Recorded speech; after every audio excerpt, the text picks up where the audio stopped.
Hello. I know we're supposed to be scary, but I'm so happy to see you We're scary and 2.5 hours apart. hear you. True. We are. Hmm. Wow. Hi, everyone. Oh, it's been Hello. so long. Like Yeah. 2 months or so, I think. Mm-hmm. Whack. Crazy. We're also like 11 followers away from getting 100 followers on Instagram. Not to like point that out right now, but I figured that out last night and then I was like, whoa, I can finally tell people about this. Wow.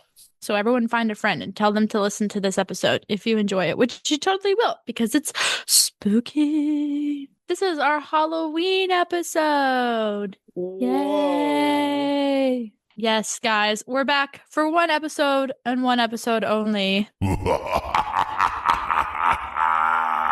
for Halloween because I feel like there's a whole spooky subgenre and we want to talk about it, obviously. I feel like a lot of people like Halloween. Like the My lists favorite of holiday. really Yeah. I didn't that makes sense. Like that's Why does that not make sense, Molly? no, just because it's like Please fun and inform me. considering the movies that you made me watch, I can totally get behind like the comedy horror stuff. And you said that you liked horror a lot.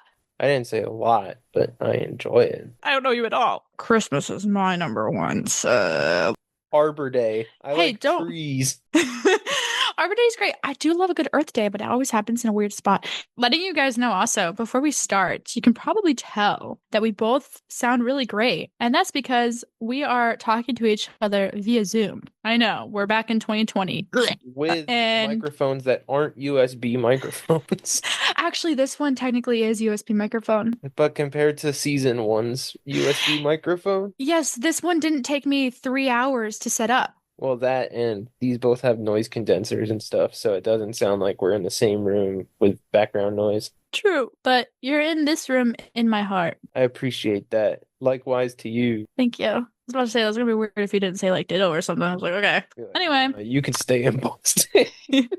So as Mike just said, actually, I am in Boston. I am here for grad school. For anyone new or wanting to know more, hello. My name is Molly with my co-host Mike. Mike, what's Hello. up? That's me. I am currently living in technically Cambridge, Massachusetts to get a master's degree in jazz and contemporary music for voice. And honestly, it's been a lot, but it's been great. So much better than expected. And if you guys have any questions or anything like that, please like DM us on Instagram because I would love to like talk about it. Because actually, Mike can see this. You guys won't be able to see this, but behind me, because I live alone and I have free will now, I have like lists of albums and artists I need to listen to on my wall. And I have like to listen again, because I always listen to a new album twice before having any opinions. And then if I completed it. So yeah, so that's where I am right now. Hopefully, I'll be with Mike in person again in the future. Yeah.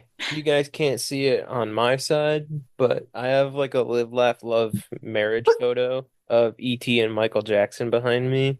It is really cute. It's beautiful. When this comes out, I'll put it on our Instagram story so there's context. So everyone As can you go, should. oh my God. Period. All right. We did want to announce that from this point forward, we are announcing the death of Center Swage. It is a Aww. tragic loss. It was fun when we But did it. as you can imagine, in season one, we recorded 2 weeks before and then put our episodes out. Our news was kind of old. We'll still talk about what we're currently listening to and everything, but for world news and such, not so much. So just keep a lookout on our Instagram for anything important we'll put on our stories, as always. So, yeah. So it's actually very fitting, but I won't say why. We're recording on October 13th. It's Woo! not a Friday, so it's not as sky, but like Skoa. still the 13th, which is like a scary number in society, Mhm. I guess. There's like no 13th floor in hotels and blah blah blah because it's Taylor all Swift's favorite spooky number. ghosts and stuff. I have no comment because if I say something about Taylor Swift being scary, you will fight me. So I'm gonna leave it Well, there. some people could think that her 13 being her favorite number is scary. That's fair. What's really scary? Your mom. No, my mom's a wonderful woman and you know it. I do know it, guys. I do know it. Any joke I make about Mike's mom is just that, a joke. She's a lovely lady. Yeah. Shout out, Michelle. Okay, So keep going. watch it. Officially October 13th today. And that means October is Halloween season. And besides that, peak foliage for upstate New York and Mm-hmm. the Northeast US. So we thought it would be nice to introduce this episode with our favorite aspects of fall slash Halloween before we get into the nitty gritty of what we went over for our Halloween special. Yeah. So I would have to say, besides the standard, which is like apple cider donuts being in season, which is obviously a staple of upstate Northeast US living, I really like the transition of the season where it's like you can feel the cold air coming, but it's not cold yet. And like Mm. it's that transitional period. And with that, you can drive with the windows down and there's foliage at the same time. And it's not like you have the windows down in the summer with the AC at the same time and you're like, eh. So there's Mm-hmm. that. Besides apple cider donuts, fall foods are just really good. It turns into soup season, which for the real ones, soup is elite. Shout out soup. Sometimes the cats that come with it are awesome. Period. We can't elaborate, or this is all going to become a cats and soup podcast. So, Yeah, this is gonna be like a 6 hour special if we do that. So I also just like Halloween. Like it's my favorite holiday of the year. And with that comes like a slew of pop culture besides like sure there's movies about summer because like it's summer and there's a lot of it, but the shout out High School Musical 2. yeah, fall season movies always have that thin veneer of like warmth and consolation where it's like they're heartwarming movies as the season starts to get colder and they kind of balance out externally. For some reason, I just enjoy fall season movies more than others. That's just me. Let's go. Yeah. You want to tell us what Halloween costumes you've been before? Oh, I know in elementary school, I had to wear a bear costume because my infant cousin was a baby giraffe and we were doing like a zoo themed family thing. Oh, that's so cute. Do you have a photo of that? I don't know. Asking for a friend. That's from like 2008 or 2009, so I don't know. Two. I was a motocross rider in elementary school. Middle school, I did Star Trek. I wore the yellow Starfleet shirt, black jeans, called it a day. Nice. I didn't know that. Yeah. And then high school, I don't think I really dressed up in high school besides like I definitely made a Star-Lord costume, which was just like a red hoodie with the mask, and I cut the hair off the mask so that like my actual hair would be out. And Nice. spray painted a Nerf gun that was Star-Lord's blaster to be silver and black instead of the orange Nerf brand that it was. Nice. And I think that was the most in-depth I went with a Halloween costume. And then Comic-Con's a different story. I only did that once or twice. And then this year, I am dressing up, but it's very nonchalant costume. What is it? It's a Red Wings jersey and khaki pants, so I can be Cameron Fry from Ferris Bueller's Day Off. Nice. Yeah. And you know what? I support you. I respect that you support me. Molly, Cool. what's your favorite part of fall? So I actually think it's funny that you talk about the transitional period because that's actually my least favorite part.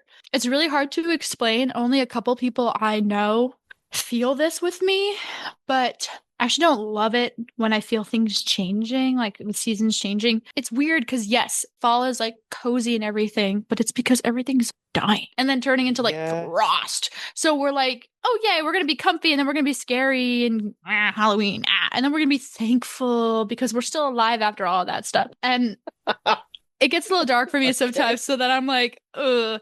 So that's actually like my least favorite. I But mean, I'm on your side for that because fall and spring I have support mental health, everyone. woo, It's when my mental health fluctuates because the season's changing. yeah. It messes with my head with the sun Mhm. reducing and increasing intensity, but Yeah, especially when I get so used to I just love all seasons. Spring is my most favorite, I would say, but I love all of my fall and winter and even spring and summer decorations and I want them out all year. And I'm one of those people. And so like when I'm living somewhere and that can't be the case or things have to get taken down, I'm always like so sad. And I am an avid Gilmore Girls watcher. For those of you who don't know anything about Gilmore Girls, it takes place in a small town and they celebrate like everything. And I love that because that'd be me. Because when they're taking down decorations, they're just putting up new ones. And I love that. I wish I was rich so that I could decorate everything all the time.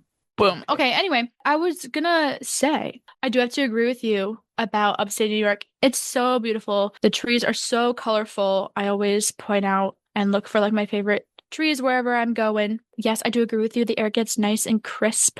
And when I was in college, I really cared about whether is the air crisp or brisk or brick.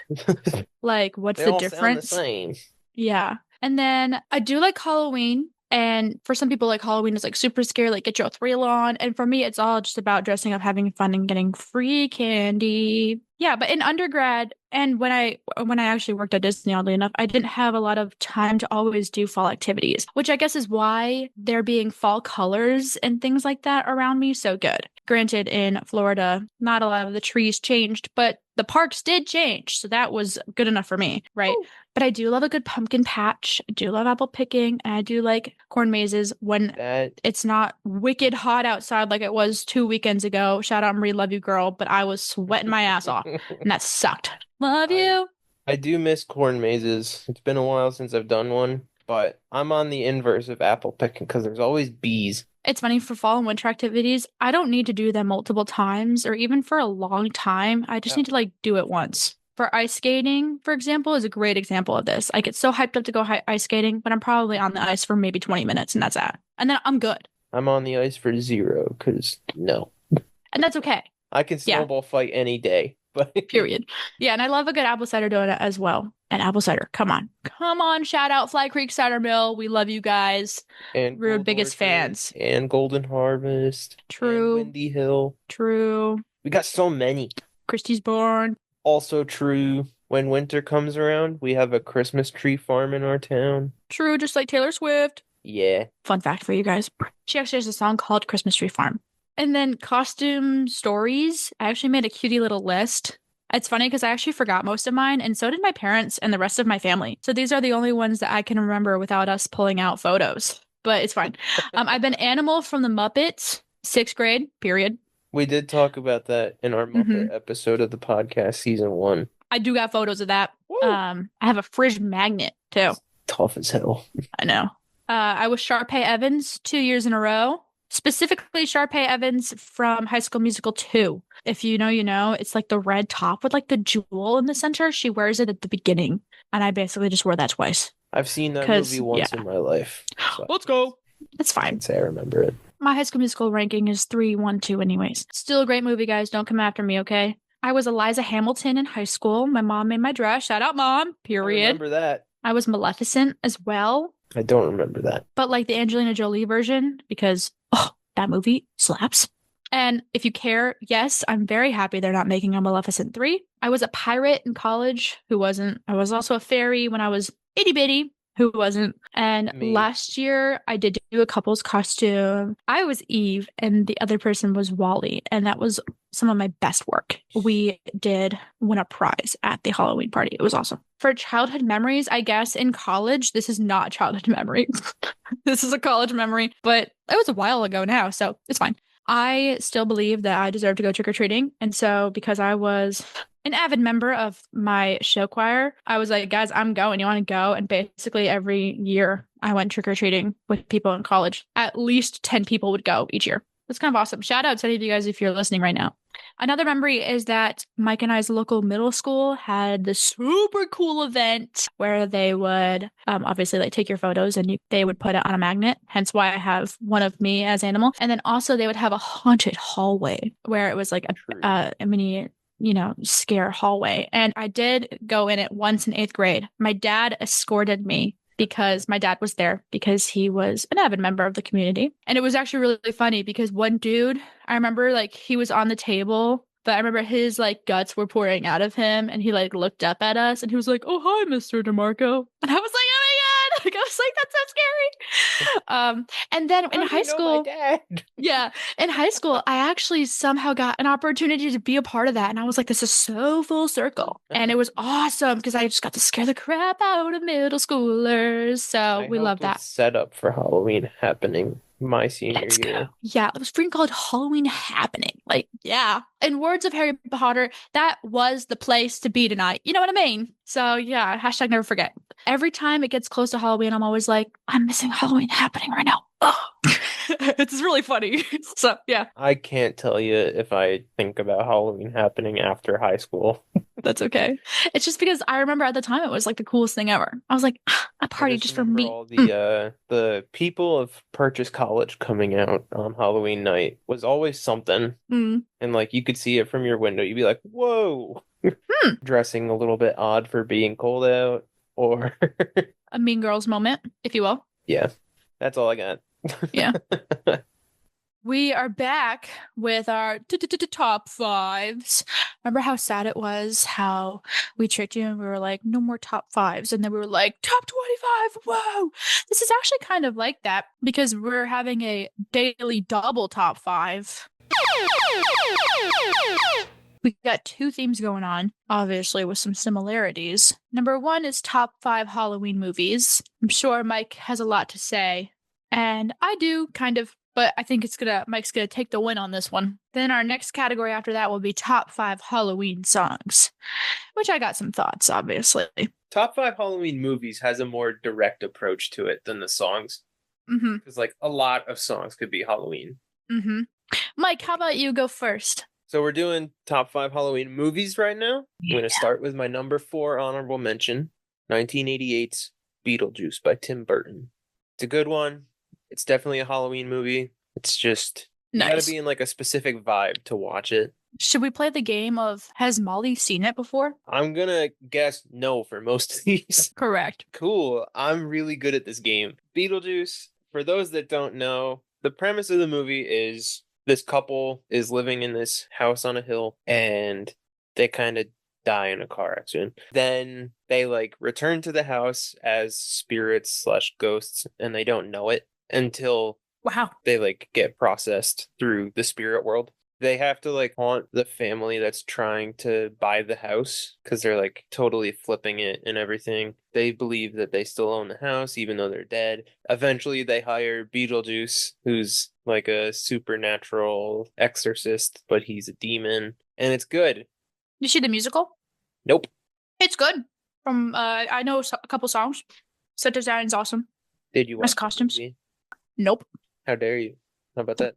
He's scary. He's like creepy. I draw the line up like scary is like okay, but once you hit like creepy, Well, Molly, what's your number 3 honorable mention? Thanks for asking, Mike. So before I talk, I just wanted to mention that as I kind of already said, actually, I haven't seen a lot of classic Halloween movies because I don't love spookiness sometimes. But like I haven't seen like Hocus Pocus or like Coraline or like Corpse Bride, like things that like Gen Z love. I do also want to note that in fall times, I watch Gilmore Girls and I also associate Harry Potter movies with like fall and winter. But in my opinion, this is for Halloween specific movies. So in my mind, if they're on the list, if they are specifically associated with Halloween. Yeah, so because of that, Harry Potter's not on here at all. I do kind of like some Harry Potter movies over most of this list. Because of that, because that's because Harry Potter is a all year round thing as well. So yeah. Anyways, I also wanted to note the Sweeney Todd Tim Burton movie, in my opinion, is not that good, and it's also not Halloween specific. This also includes Disney Channel's Descendants.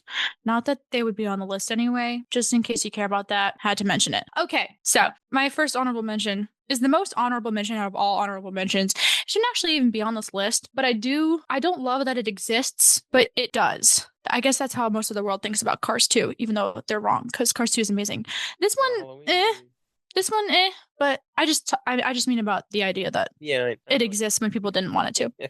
And so I don't have a lot to say about it, actually. I think you guys should just go watch the franchise and finish off with this one and then come back because, it's Halloween Town 4. So I'm not going to give you a big summary because that'll be crazy.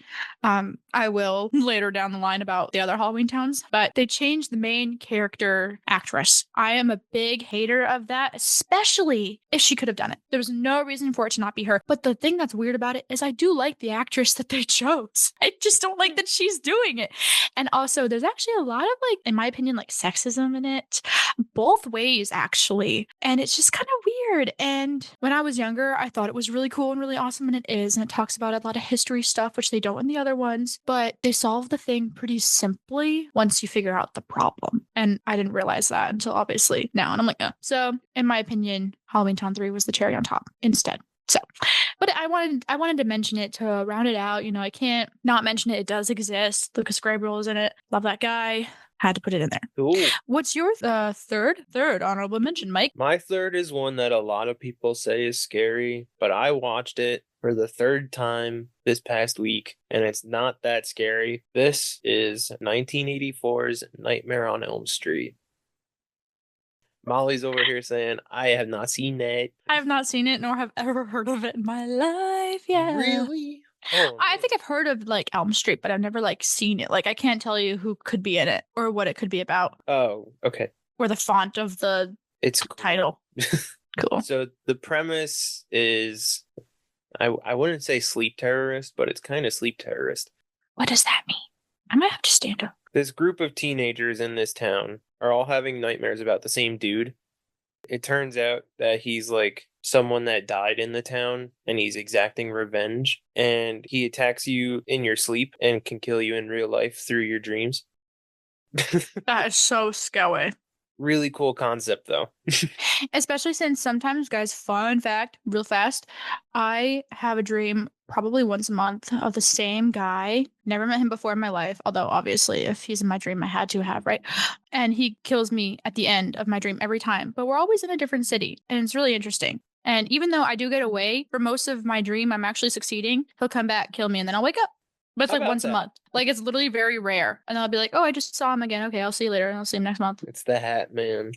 Nightmare on Elm Street, my number 3. There's a lot of really cool special effects, like prosthetics, and there's a lot of blood, but it's a good Halloween time period movie to watch. I support you. That actually does sound pretty wild. It's good. Nice. My number 2 honorable mention, much like my number 5, actually, is a movie that I haven't seen in, I want to say, how old am I? I want to say like 10 years. The reason why this movie exists, I should say, and Eddie Murphy does slay. No matter how much he annoys me as Mushu in Mulan 2, my second honorable mention is the OG Haunted Mansion. There is no reason for them to make a new one. I think that the concept is really cool and fun. You're like, oh, how so scary, and there's all sorts of, happy hunts materialize. And yeah, and the ride specifically is like why it's created, and it was great. And I heard that Muppets have Haunted Mansion, but Mike does not like it. I'm gonna watch it though. Really bad. I'm gonna watch it though and see for myself. But yeah, so that's why it's on there, because when I think about Halloween, I always think about Haunted Mansion. Even though I haven't seen it in a while, I remember it being awesome. And it's kind of like how I think Mike described Before Sunrise when he had to watch it again when we talked about it during season 1, where like I kind of don't want to watch it because I know it's not going to be as awesome as I remember it being. Because like I was probably in middle school when I saw it and I was like, whoa, this is so cool. So I mean, we'll see. I'm probably going to, just because I keep talking about it and everything. So yeah, that's my number 2 honorable mention. What's your number 2, Mike? My number 2 is another scary. It's actually a horror movie. I just watched it Saturday night with Molly's bestest friend in town, Erica. Shout out, Erica. I'm in love with you. I watched it with her and Dylan. This is 1978's Halloween by John Carpenter. Nice. It's really good. It's a good suspense horror. It's not jump scares as much as it could have been. It starts off with this like 7-year-old boy that straight up stabs his sister, and then he's like institutionalized. Why? Because he's a psycho. And then 15 years later, he escapes the psychiatric hospital that he's been in, and he's exacting revenge on the town with his pure state of evil and serial killer. And he's mute. He stopped talking after he killed his sister. Dang. So he kind of just shows up and lurks and just follows you around. And he's kind of simplistic in costume design, but it's really cool because it's just a white mask. It's like a full head mask that's white, but it has like eye holes and everything. And then Have I seen it before? and no. Oh, okay. No, I mean like what the guy looks like. I know I haven't seen Oh, this before. probably. It's But not like Scream is the one with like the Ghostface, yeah. yeah. I haven't seen that movie. I just know that guy's awesome. Scream is also good, but it's not on here. So Halloween's my number 2 for honorable mentions. Nice. What's your number 1 honorable mention? My last honorable mention. It's Halloween Town too. Wow, Calabar's Revenge. Yes. You know that. Because Ooh. Joe told me to watch it, and I said, "Do I have to?" So out of all the Halloween towns, I will say that it is the most like the first one, obviously. It's so close to the first one, and they go back to Halloween Town, obviously, because the last two they don't really go to Halloween Town. Well, technically the last one I think is in Halloween Town, but it's weird. It's not the same, obviously. And in my opinion, it's kind of the most boring, which is actually really funny because something happens and basically Halloween Town is in trouble and everything is turning gray and boring. The thing that gets me is actually the last time I saw it, I realized like all this happens in like one night. She's cute, but to me, because of it's what the one night scenario, I'm like, the stakes are arguably like a little less high Yeah. because like, all right, you're just an annoyance right now. Bye. And I decided that I do want to sit down. So I don't know why I did all that, just to sit back Okay. down. We'll talk more about Halloween Town, of course. So, Yeah. okay. Mike, what's your last honorable mention? My last honorable mention, Molly listed it earlier as a Halloween example that she hasn't seen, so I don't have to ask this time. This is 2009's Coraline. Yay. Okay, well, I do know the premise of Coraline and everything, and it's not that it doesn't sound interesting, it's that it's scary. It's not. Yes, it is. Buttons for eyes, that is like one of, oh my.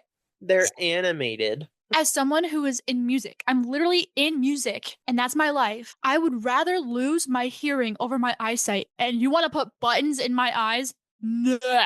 No. Right. Sorry. Okay, continue. I saw it in its theatrical re-release last year, and it was good. I still give it 4 stars. I totally appreciate it for all of the I've seen all of like the Behind hidden messages and Did you see the cherry blossom thing? what's that? All the cherry blossom trees in the one scene, each of the individual blossoms is hand painted popcorn. That's so cool. No, I mean like why certain things are a certain way, or like how you can tell that like the family that she finds is actually like bad for her and everything before like she realizes and everything. Like the You know, double loop O thing. mm-hmm. Yeah. But that's my number 1. I'll leave it short and sweet for that. I'm ready for your number 5 of your top 5. Whoa. So technically, guys, I'm breaking so many rules because technically my number 5 shouldn't even be on this list because I actually don't watch it. I don't watch it near Halloween. I actually watch it. The last time I can remember watching it consistently was actually always on Christmas Day, which is weird. Why would I want to be thinking about Halloween on Christmas, right? But I would always watch it later in the day on Christmas Day. And that is The Nightmare Before Christmas. I just felt like it had to be spoken about at some point. Right. And I'm actually going to talk about it multiple times. So, yeah. It's just a great movie. And honestly, it's great for Halloween and Christmas. She's cutie versatile like that. So many bangers. Danny Elfman, if you're out there, we love you. I've been in the same room as you one time in my life. That was crazy. So, yeah. So it's actually really weird because I haven't seen it in a while. But I'm assuming most of you guys know the premise of that. Jack basically wants something more for his life, and I think he sees Santa and he's like, bro, I want to be Santa. And basically they kidnap Santa and you hear your boy go, I'm joking, I can't believe was that what he says? Yeah. Oh my god, Oogie Boogie used to scare the crap out of me. That's the thing, is that most of the characters in there are so creepy, which is why I don't really watch it often. But I do. I know, but I love all like the I love the type of the way it looks and all like the merchandise and the animation style and like the fonts. There we go, and the patterns that come out of it. And I have worked with Jack and Sally before at Walt Disney World, and they're lovely and hilarious and joking about dead animals the entire time. It was awesome. So yeah, that's why it's still on here, because it's still classic. Cool. Mike, what's your number 5? My number 5, it's not directly about Halloween, but it's definitely a Halloween vibe. Even though the film, that's right, I said film. This movie takes place during the winter, as far as I'm aware. because one of the scenes is in the forest and he's slipping on ice and all the trees are dead. This is 2005's Corpse Bride. Period. Molly has also listed as a one that she has not seen. No, and I didn't even know what it was about until a couple of weeks ago when we saw the trailer for it in the movie theater, and it's totally not even what I thought it was going to be about. So now I don't really want to watch it, even though everyone is like, it's so good. So good. I did not assign it to you for this episode because there were two other ones that were higher priority, but it was on the short list. Which I understand. But premise of Corpse Bride, for those that don't know, this guy is kind of forced into an arranged marriage, and both families think they're marrying for money, but both families are actually broke. Gee, I didn't know that. Yeah. And then fumbles with his vows, leaves the rehearsal, and he's like practicing his vows in the woods, and he recites them perfectly once, but he puts the ring onto this tree branch, and it turns out to be the hand of this skeleton that was buried, and that is the Corpse Bride. And she reawakens and she says, I do. And it's about him being brought to like the world of the dead, essentially, and he's alive. And it's about him like trying to get back and telling the girl that he's supposed to marry, be like, I'm trapped. Like, I want to be here. I did my vows, but I'm trapped. And then by the end, things changed. But it's good.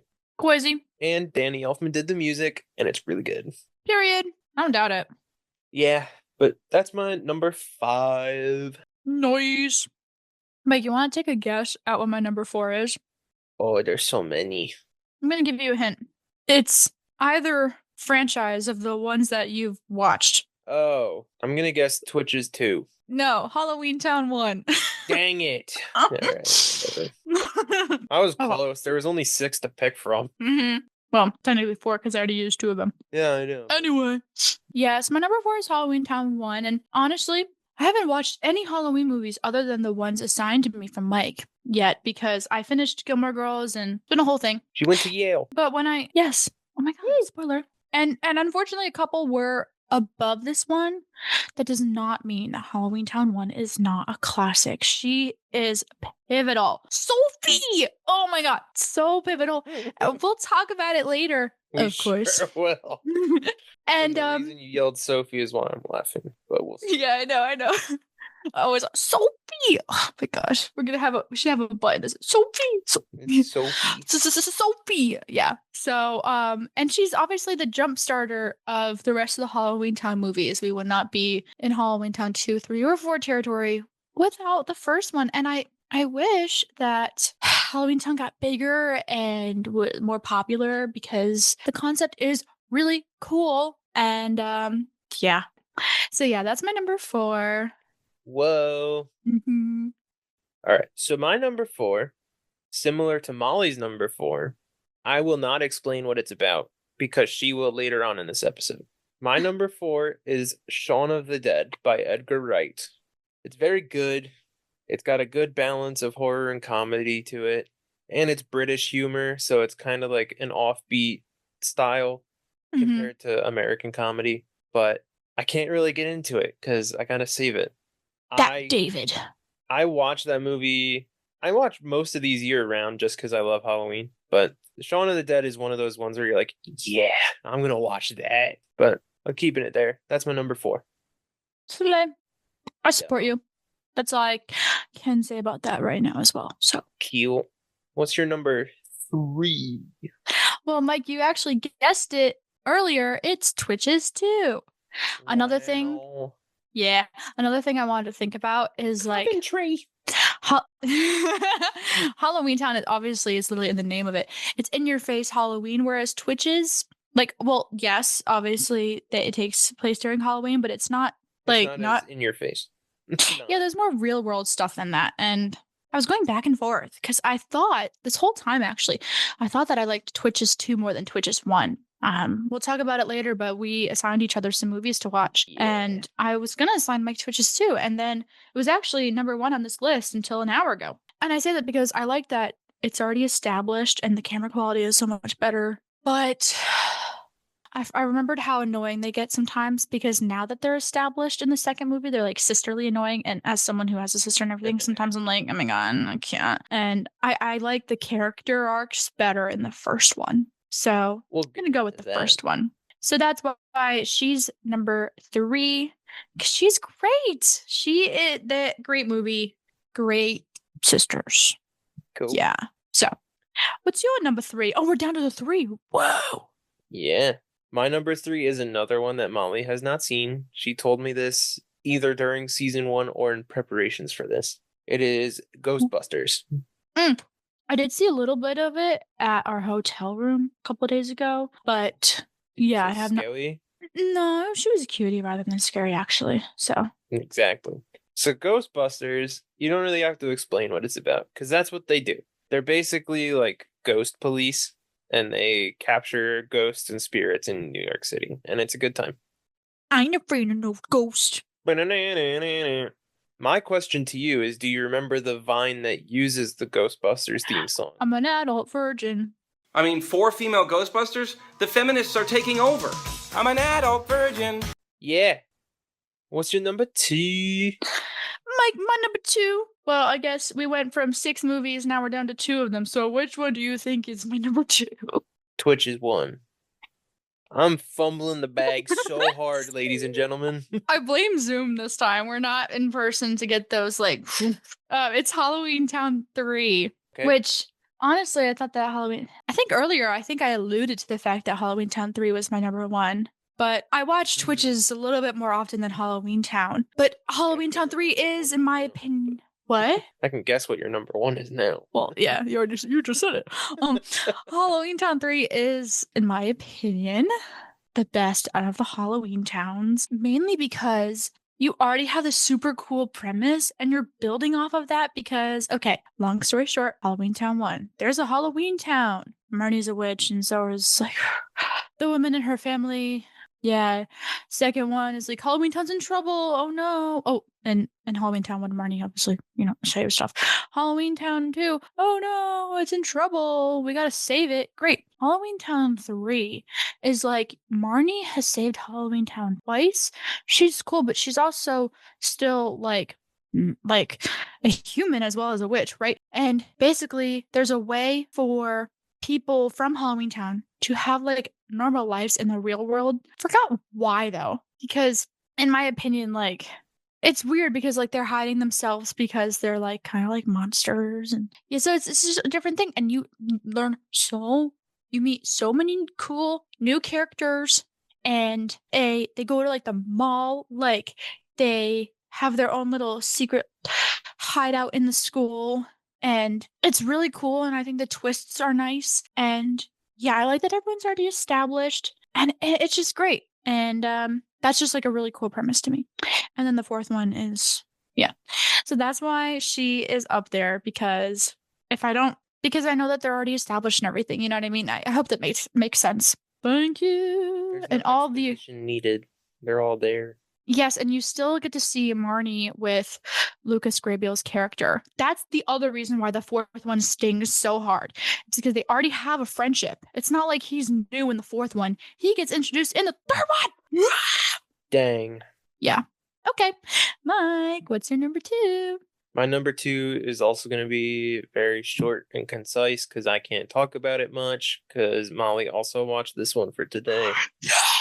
My number 2 is 2006 Monster House, which I did watch again over this weekend with Dylan and Erica. We were dog sitting for Joe.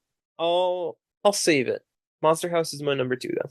It was the house. It was the monster house. The monster house. Sure. Mike! What's your number 1? It's Twitches 1. Which Wow. it does feel really weird to say that over Halloween Town, but yeah, I hope you guys don't think I'm basic. It's just, I think this just goes to show that I don't watch a lot of Halloween specific movies. So, but it's fine.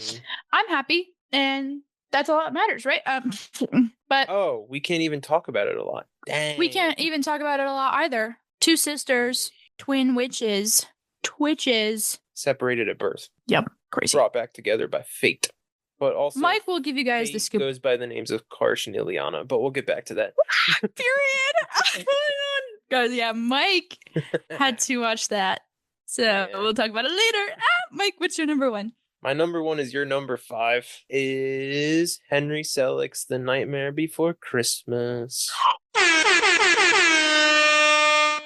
And I thought I should keep this as my number one because A, comfort movie, B, watch it all year round, C, today is its 32nd anniversary. Wow. So, That's awesome. Fully yeah. support you. Great. But as Molly said earlier, Danny Elfman cooked so hard on the soundtrack. So hard.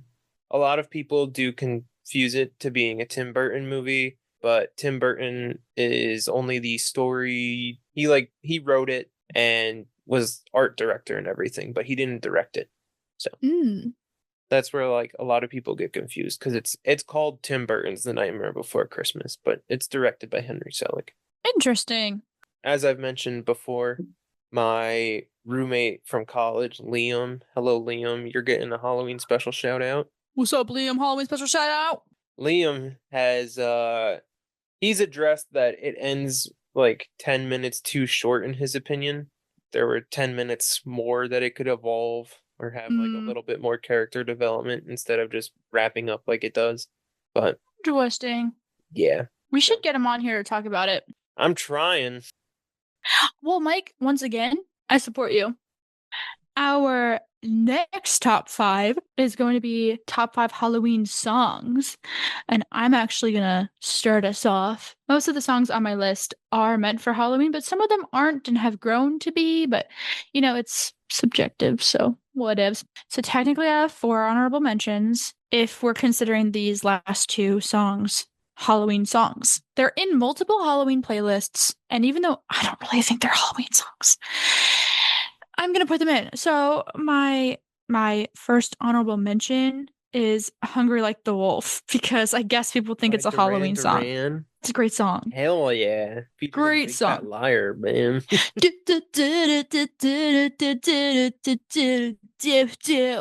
Yeah. The version in Far, Far Away Idol, Shrek 2, one of the best. Oh my gosh, really? Yeah, it's just like she's such a cutie dancey song. If I ran, then I would run to this song. What is your first honorable mention, Mike? My first honorable mention is an artist we both know. Whoa, that could be anyone. I know, but you might be surprised that I enjoy some of her songs. Her. Okay, I'm ready. This is a cover of a song, but this is Season of the Witch by Lana Del Rey. It's a good song. It's not on my list, but I support you. Dang. It was a cover for a Netflix series or movie that's Halloween themed, and it's like a bunch of short horror stories, as I'm aware. I think it's like scary stories to tell in the dark or something.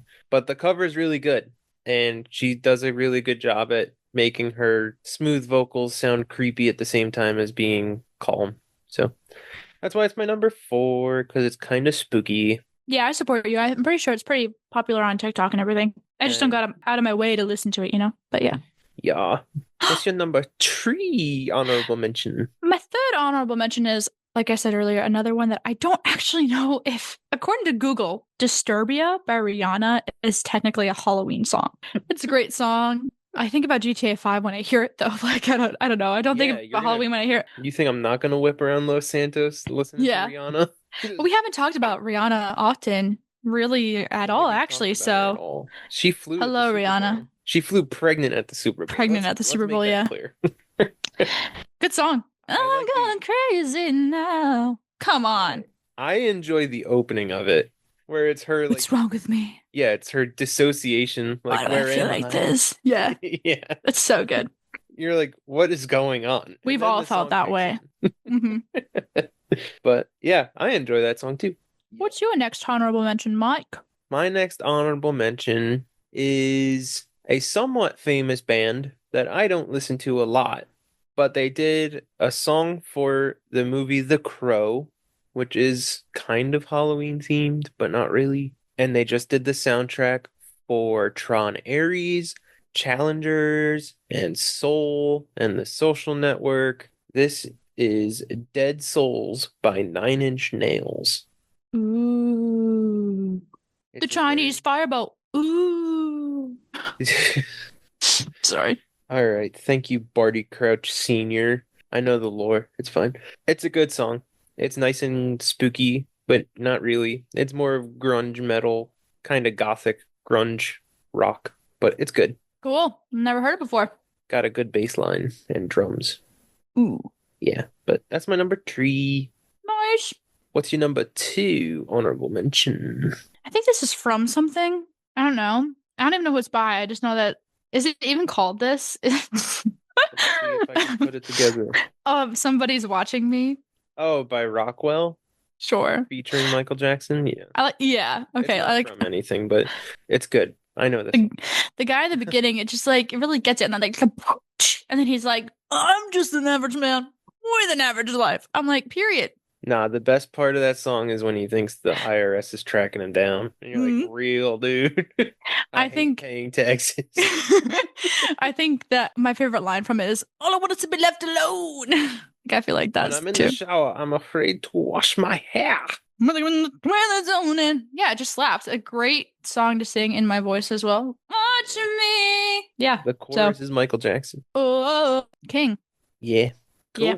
My number 2 honorable mention is from a movie that I know Molly has seen many, many times. She's praised it before, and she'll continue to praise it. This is Friends on the Other Side by Keith David from Princess and the Frog. Oh. It's about voodoo magic, and it's Halloween. I do have to note that no villain songs from Disney are on my list. Whoa. Because I don't view them as like Halloween specific. And if so, then this list would be totally different. Yeah. But I support Mike. You're so right. Are you ready? Dr. Facilier is like the most Halloween-y Disney villain I can think of. True. In this scenario. But like doing voodoo magic, that's scary. And like otherworldly stuff. So you're so right. Little parlor trick. The cards.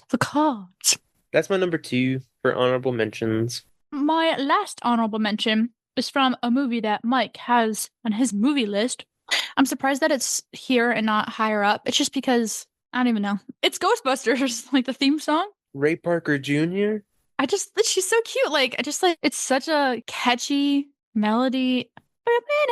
And just like, Ghostbusters, yeah. I'm just like, yeah, I want to bust a ghost. I never know ghost. What you want, ghost? And then also, and then you see one and you go, scary. True.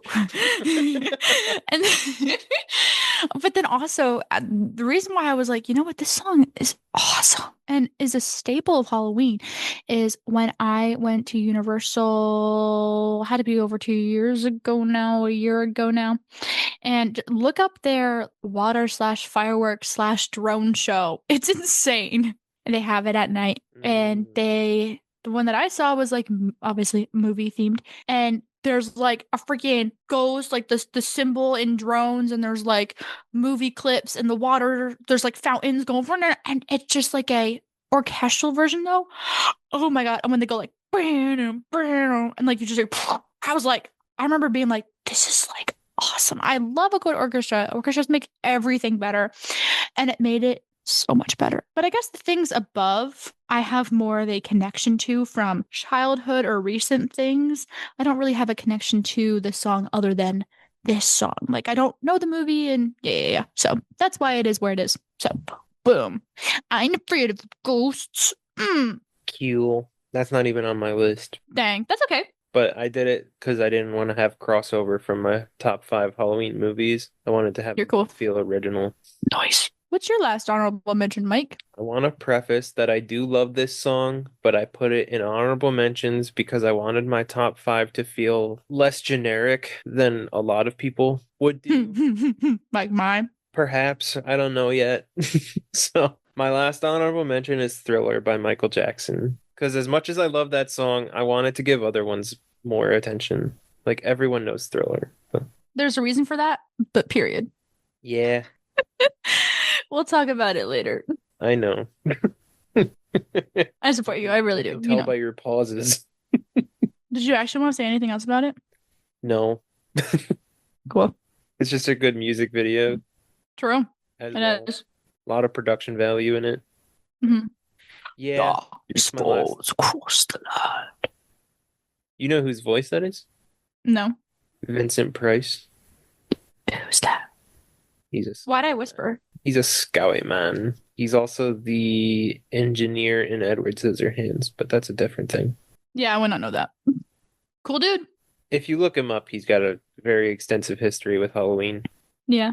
Yeah. Cool. We're on top 5. We are. All right, Molly. Mike, my top 5. I think me and you have talked about this, but I don't know if I've ever dropped it on the pod before.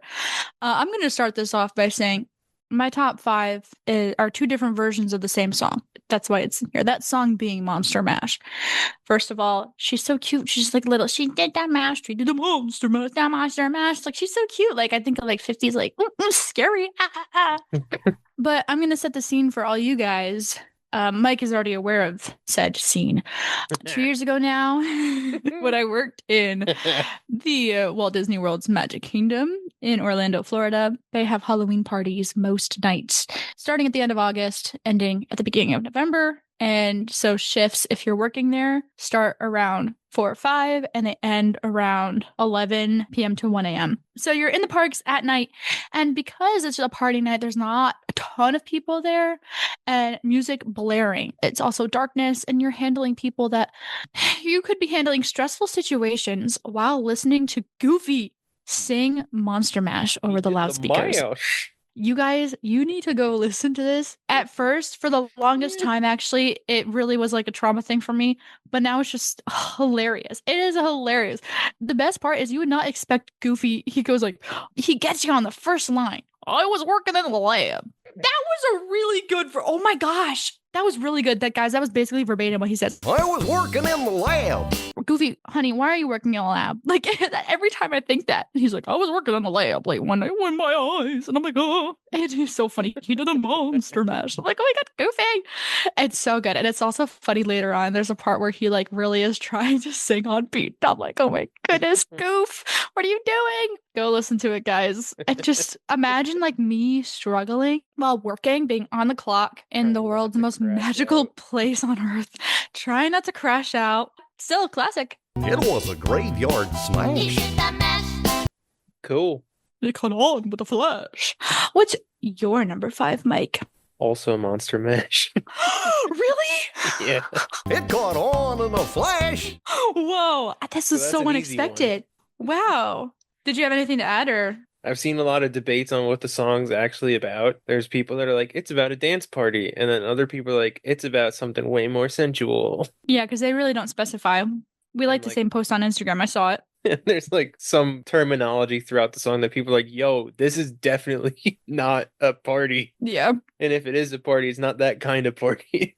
Well, it was a graveyard smash. Yeah, of course. Getting a jolt from my electrodes, dude. So Monster Mash is my number 5 as well. Nice. What's your number 4? My number 4 is like really boring. It was kind of no, you're gonna enjoy it. Technically it's not one song, it's a whole album, but it's represented here because I didn't know how much we'd be able to talk about it. So my number 4 is anything from Nightmare Before Christmas, LMAO. Okay, that's fair. So your boy Jack, Sally, I guess there's something in the I'm joking. Like that's scary. And like, what's this? That song's about Christmas. I know, but it's still in the movie, so it counts. I know. Jack's Lament is one of my personal favorites. Jack, the Pumpkin King, has grown so tired of the same old thing. Period. Oh, you sound like the Count. 1s, 2s, 3s. Ah ha ha. Cool. So that's mine. If it didn't already hit you home, great movie, great soundtrack. What's your number 1, 2, 3, 4? So my number 4 is not deliberately Halloween themed, but it's about an alien. Close enough. It is The Purple People Eater by Sheb Wooley. It is a song from the 50s, I think. Basically, it's about this alien that comes to Earth, and he's got one eye and one horn, and he's a purple people eater. That's so scary. But he doesn't eat people. I feel like I've heard about this, but I also don't think so. So the alien comes to Earth and they're like, don't eat me, don't eat me. And he's like, nah, you guys are so tough. And then it turns around.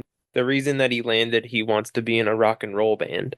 Don't we all? The horn on his head plays like a saxophone. Oh my god. And then the song ends with the purple people eater going, tequila. And then that's the end of the song.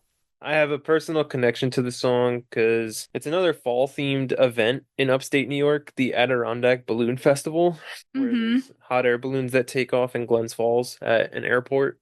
There's a hot air balloon that's based on the Purple People Eater. So That one was like always a standout when I was like a kid, and my mom would be like, "Look, it's the purple people here." Very cool. And then as a teenager, I listened to the song and I was like, "Ah," and that's why it's Nice. important. Yeah, it's a good song. Cool. I support you. And then my number 3 is a band that you know, maybe not as much as Lana Del Rey and Keith David and blah blah blah. This is Psycho Killer by the Talking Heads. Gus say, right? Mm-hmm. It's not really a song that's Halloween themed or derived from Halloween, but the name of the song just says Halloween. Like Yeah. Psycho Killer. You're like, oh, okay. No, 100% agree with you. That's my number 3. What's your number 3?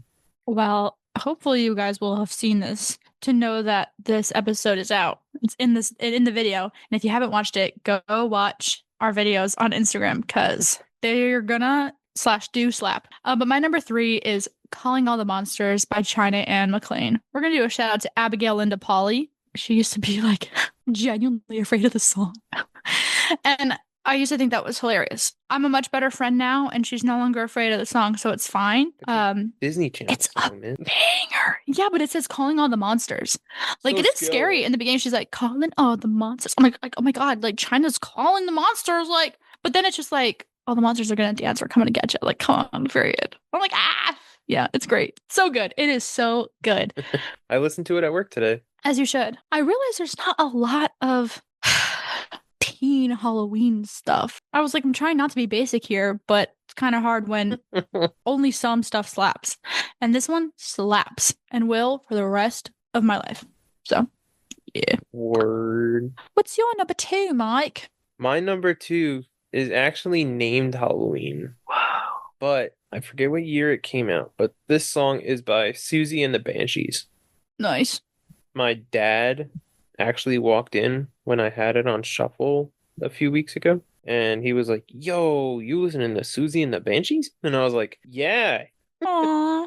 Came out in Period, Susie. 1981. So my dad was 10 years old when this song came. But it's good. They also have a song called Spellbound, which was featured in season 4 of Stranger Things. Season 2 of Stranger Nice. Things is Halloween. Mm-hmm. Yeah, that's my number 2. Nice. What's your number 2? My number 2 is a song that both Mike and I know. And I think Mike also enjoys this. Yeah, he's gotta. And it's a song that I don't think is released for Halloween. It was released in May, I'm pretty sure. But hopefully it will become a Halloween staple. It is Zombie Boy by Lady Gaga. It's also on our playlist. Classic. Such a good song. Zombies. There's not a lot of zombie songs that are good. You what?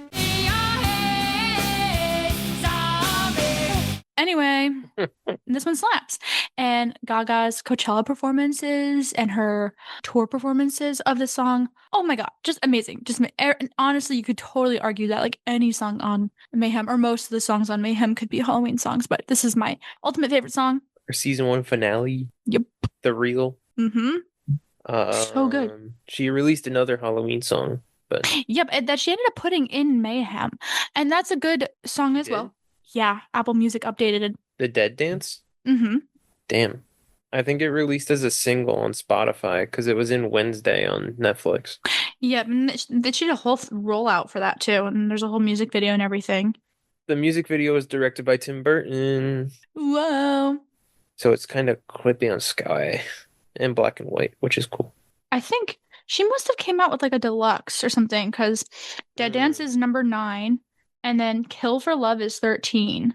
And those are the only 2 new songs. No, there's also Can't Stop the High. Whoa, Gaga. We're going to look into this, guys. But yeah, it's on Mayhem on Apple Music or something like that. So, yep. What's your number 2, Mike? Did I already ask you that?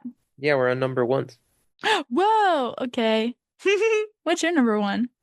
My number 1 is not about Halloween, but the chorus mentions a Halloween-derived character. The title of the song also features the name, so it's considered a Halloween song to me. This is Alice Cooper's Feed My Frankenstein. Ooh. It is a hard rock song from 1991. It is not about Halloween at all. The premise of this song is he's basically like this sadistic cook in the sense that he's gonna cook you up and eat you, but not in that sense because the chorus. No, that's scary. Hang on. The chorus directly mentions that it's like this primal carnage lust because it's feed my Frankenstein, meet my libido, he's a psycho. But it's a very good song. Like it's a very catchy rock song. I'm gonna try and believe it here. I'll send it to you after. Cool. It's good. Nice. But that's my number one. Really, there's no Halloween without mentioning Frankenstein. Correct. All right. This is the big number one. The Molly, big one. Molly, what is your number one? Well, Mike, everyone and their mother knows my number one, and that's Thriller.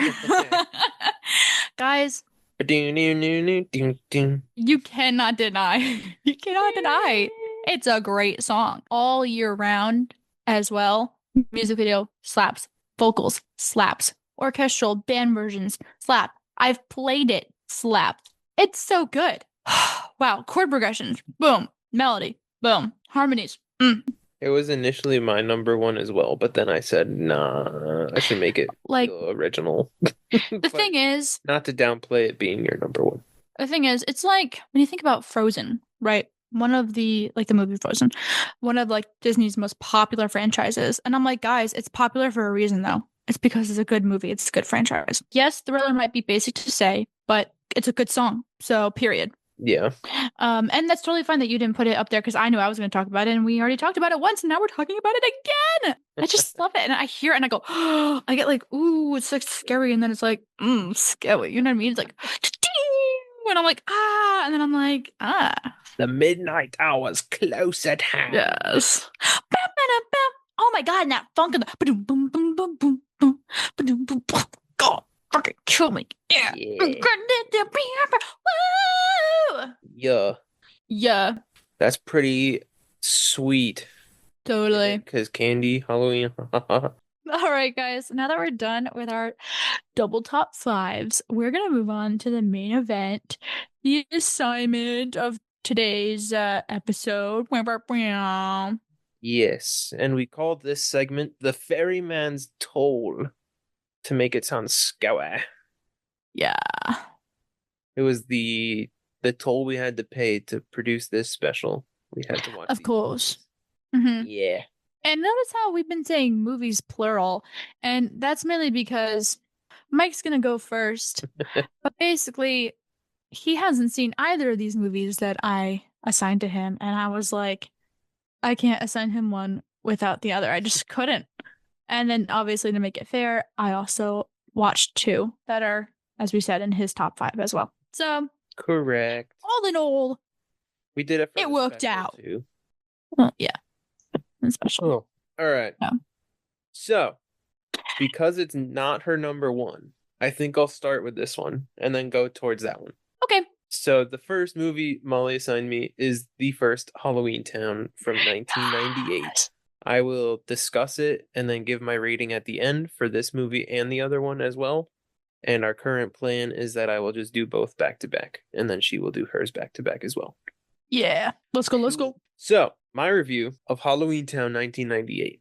The movie is basically this 13-year-old girl finds out she has powers, and like she comes from a family of witches, and she's been raised into a life that she doesn't know about it until her grandma comes around, and her mom is always like, "Grandma, don't do this. Don't introduce this life to her. She doesn't need this." And instead, rebellious teenagers like, "I'm a follow" when grandma leaves. And then they go to Halloween Town, and she ends up saving Halloween Town with the events that unfold with her two siblings that also sneak out with her. But she doesn't even allow them to trick or treat on Halloween. Yeah, she's a rat, and I hate Gwen so much. She's like, "I'm a mom. You listen to me." But at the same time, Marnie, she gets better. Do not talk to your mom like that ever. Yeah, true. She's completely wrong, but also she is your mom. Yeah. I was like, that was one of my, we'll get to the spur of the moment thoughts at the end, but my second one is, Marnie, your single mother did not raise you to talk to her like that, and I know it in my heart. So, overall, This felt like a time capsule to what Disney Channel used to be when it actually felt like Disney Channel. Yes. It was good fun. It definitely had the vibe that Halloween had when I was younger. And as I said, it feels like a time capsule to when Disney Channel was like actually Disney Channel. Because if you look at today, it's a lot of like franchise as much as Halloween Town is a franchise. The Way more, though. Zombies franchise, Descendants franchise, blah blah blah. It also doesn't have like music. Yeah, they all feel like really bland. Where Halloween Town is, it doesn't rely on music to be a movie. Like it's Mhm. it's a standalone thing. It's like here is a movie about Halloween Town. Period. Yeah. So as I said, good fun. Definitely had the vibe of Halloween when I was younger. That being said, this feels like Disney's version of Wicked, and I will get into the details as of why. I'm watching Molly put together pieces in real time as I think about this. I didn't put anything together, guys. I'm actually just confused. I'm waiting for him to explain. Okay, well, here goes. First, you have the initially inexplicable evolution from humans to monsters/creatures, which has Oh been my god, no, you're so right. Whoa. I'm just trying to figure out who's exacted by a Wow. political head who is subtly yet clearly behind it. And a young witch who doesn't understand the power she's born into, but was raised to never know about them until she was destined to save the town. Whoa. So it's Disney's Wicked, but Who's Glinda? I don't know. I'm just saying Marnie is technically Elphaba Yeah, that's in this wild. situation. Mm-hmm. But like I was watching, like, spoiler alert, the mayor of Halloween Town is the bad guy, guys. Calabar, not a good guy. The first time I met him, I was like, that's the bad guy. Absolutely. I was like, he's way too nice. Absolutely. He's The clearly rose playing. the rose he gives the oh, you're kidding. Come on. Oh my god. So cute. It was the scene when Aggie goes up to him and he's like, it's best if you just stay away from this. I was like, yo, he's the bad guy. So, on the topic of Calabar being the bad guy, the funniest part to me of this movie, Calabar became a bad guy because Gwen chose to live with the humans. So the bad guy got cock blocked and waited 13 years to be petty and to like destroy Halloween Town.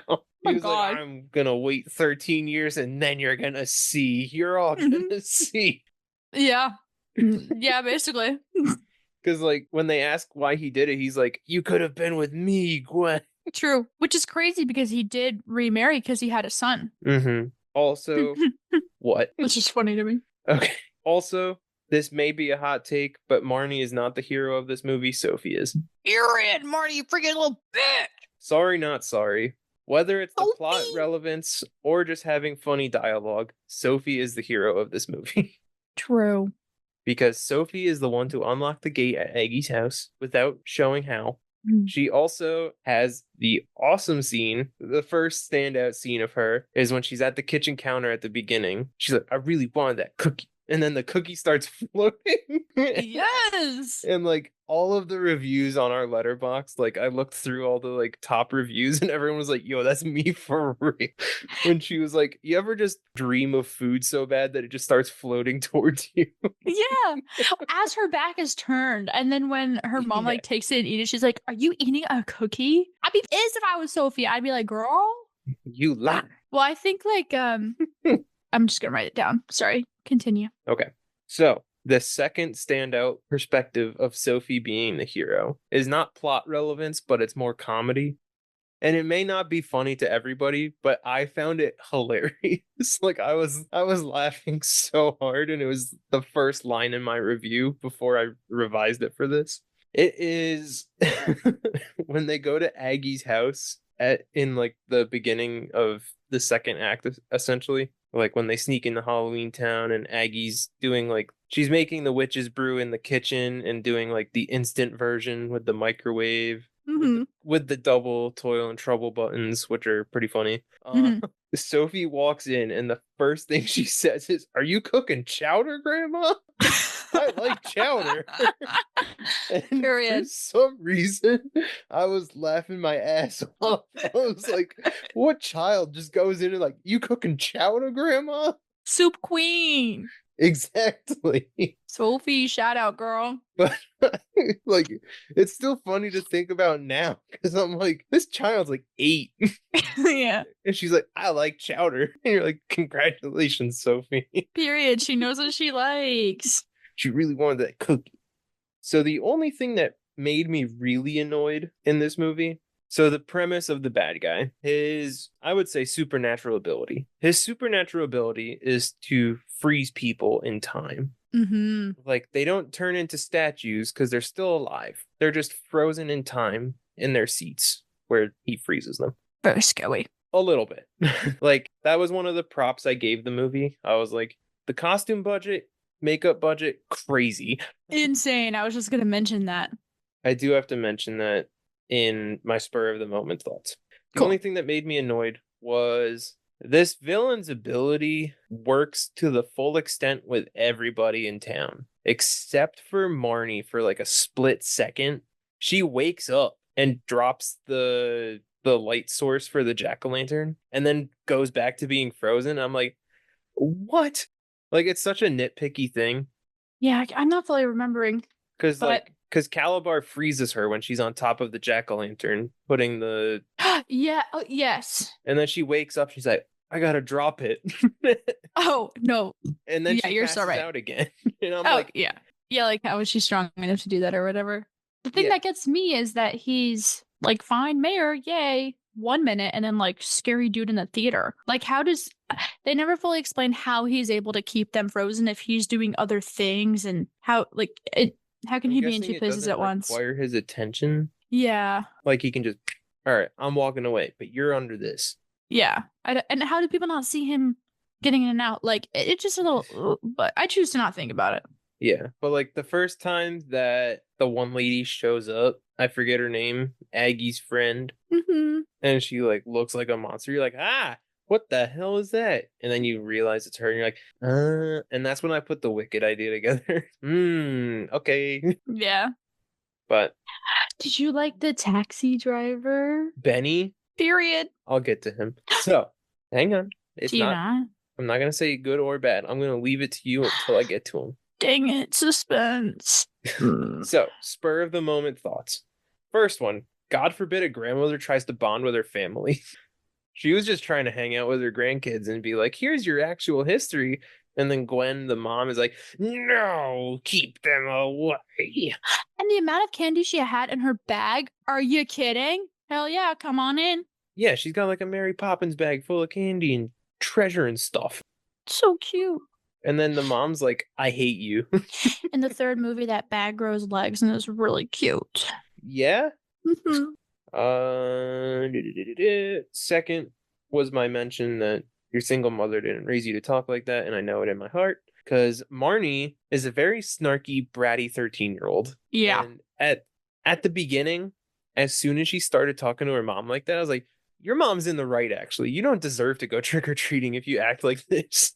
No, it's crazy because when I first watched it, I was like, period, Marnie, that sucks. They're all against you. They don't want you to da-da-da-da. I mean, I'm still like not even trick-or-treating, like, come on.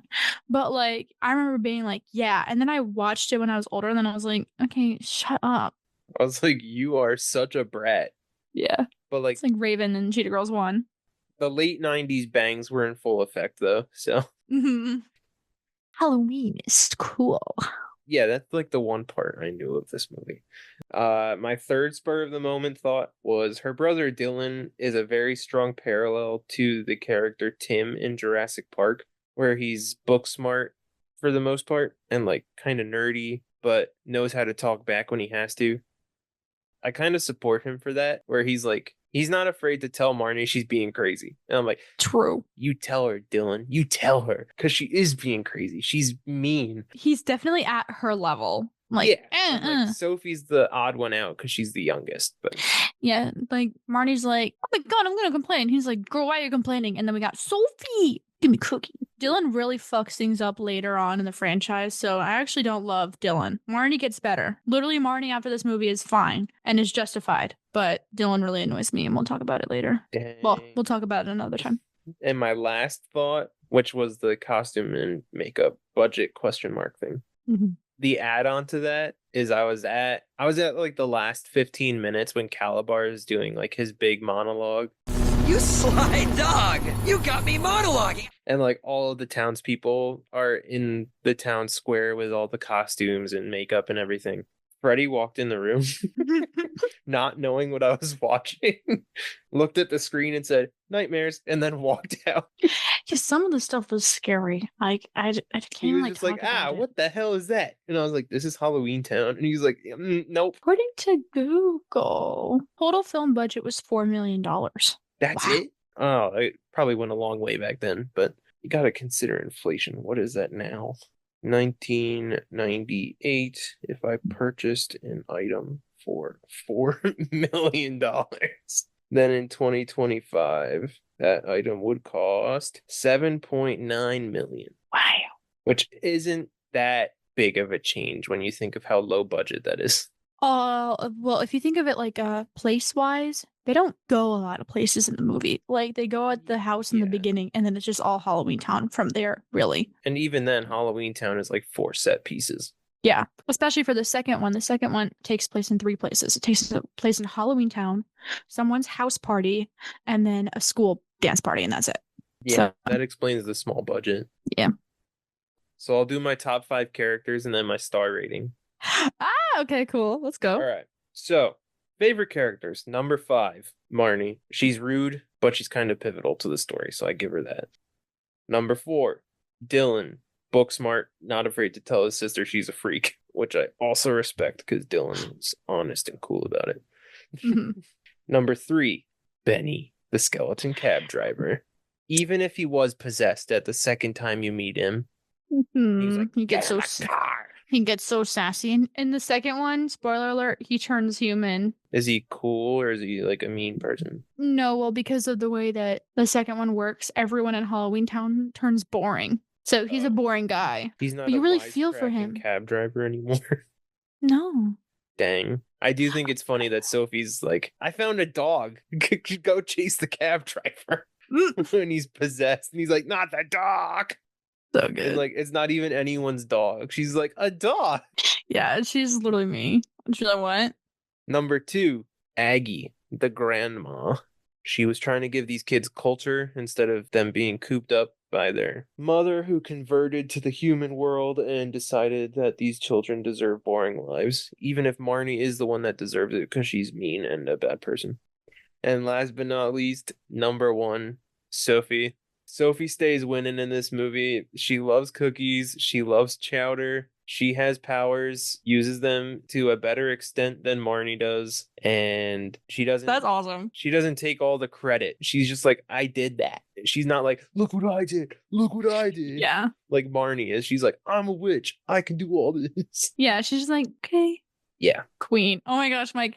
I want to get a t-shirt that says Sophie. It's such a vocal stem like in Polar Express. Like, I didn't do it. I didn't do it. I didn't do it. All right, here's the part that's going to make you sad. What? Can I guess? Sure. I'm gonna guess like 2.5. It's higher than that. What is it? 2.8. Jeez. Why? It's above average, which would be 2.5. What? I give it the nostalgia factor, even though it was the first time I watched it. I was like, this is late 90s. And it had the Disneyland cheesiness to it. It took itself seriously, even though it didn't have to at times. And the Disney-esque of it, to say the least. It has like a childhood innocence, but it has like the magic qualities to it that make it like a Disney-fied innocence. Mm-hmm.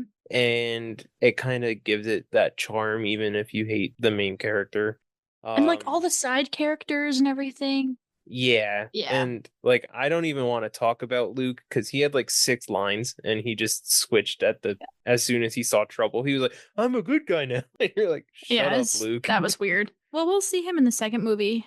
Does he have like better development in the other ones? I'm pretty sure they changed his actor and that annoys me. Trying to think of what else I can touch on besides that I gave it a 2.8 and that it's got the Disney innocence to it, and I don't know, like it had the Disney magic, like I said. I did have a gripe with how quickly Marnie put together where they had to put the light source. She was like, oh my God, it has to go in the jack-o'-lantern. Yeah, like how? And I'm Yeah. like, okay, you're 13. Like, not every person in the world would be like, yo, I have a light source. There's a pumpkin. Let's fix this now. It I had was some funny that things. she just went limp over the pumpkin, like, ugh. And like the entire town's like, she's on the pumpkin. It's such an iconic pumpkin, though. Like Disney Yeah, it's has their own like giant. pumpkins, but like, ugh, if they had the Halloween Town pumpkin in Disneyland, I'd be on my way. On my way, I would be. I also had things to say, and then also ask when you had the chance. Go for it. That was the end of my Cool. review. Well, I was gonna say a couple of fun facts in the second movie. For it being so low on my list, I keep talking about it, but I guess it makes sense in context because it's the next one after this, right? Calabar's son is the one who gets revenge, right? His son and Marnie, like the actor and actress, are married. What? So that's crazy. So on screen, they're like, honestly, on screen, it does seem like he's flirting with her the entire time when he's like, I'm going to destroy your world. And I'm like, oh my God. And then she's But like, actually, fun fact, we're gonna have kids in the future. I'm pretty sure they get married. I'm pretty sure they start getting together way after, if Well, I I know. remember correctly. But still, yeah, it's just like, I whoa. wouldn't be too excited to be like, they're 15 in this movie. Oh, yeah, I'd be no. like, they're gonna get married. And then also, you know the part when they're doing like the spell and everything, and she's talking gibberish? Like when you reverse it, it's actually like a spell. Whoa. As a Sophie lover and a Marnie hater in the first movie, I do want to play devil's advocate and say that I don't actually think that like Sophie is the hero. Later on, you realize it's actually more about the Cromwell women total. So the grandma, the mom, Marnie, and Sophie, all of them each offer things. It sucks for Dylan, honestly. It really does. He But had tingly fingers at the end of the first movie, though.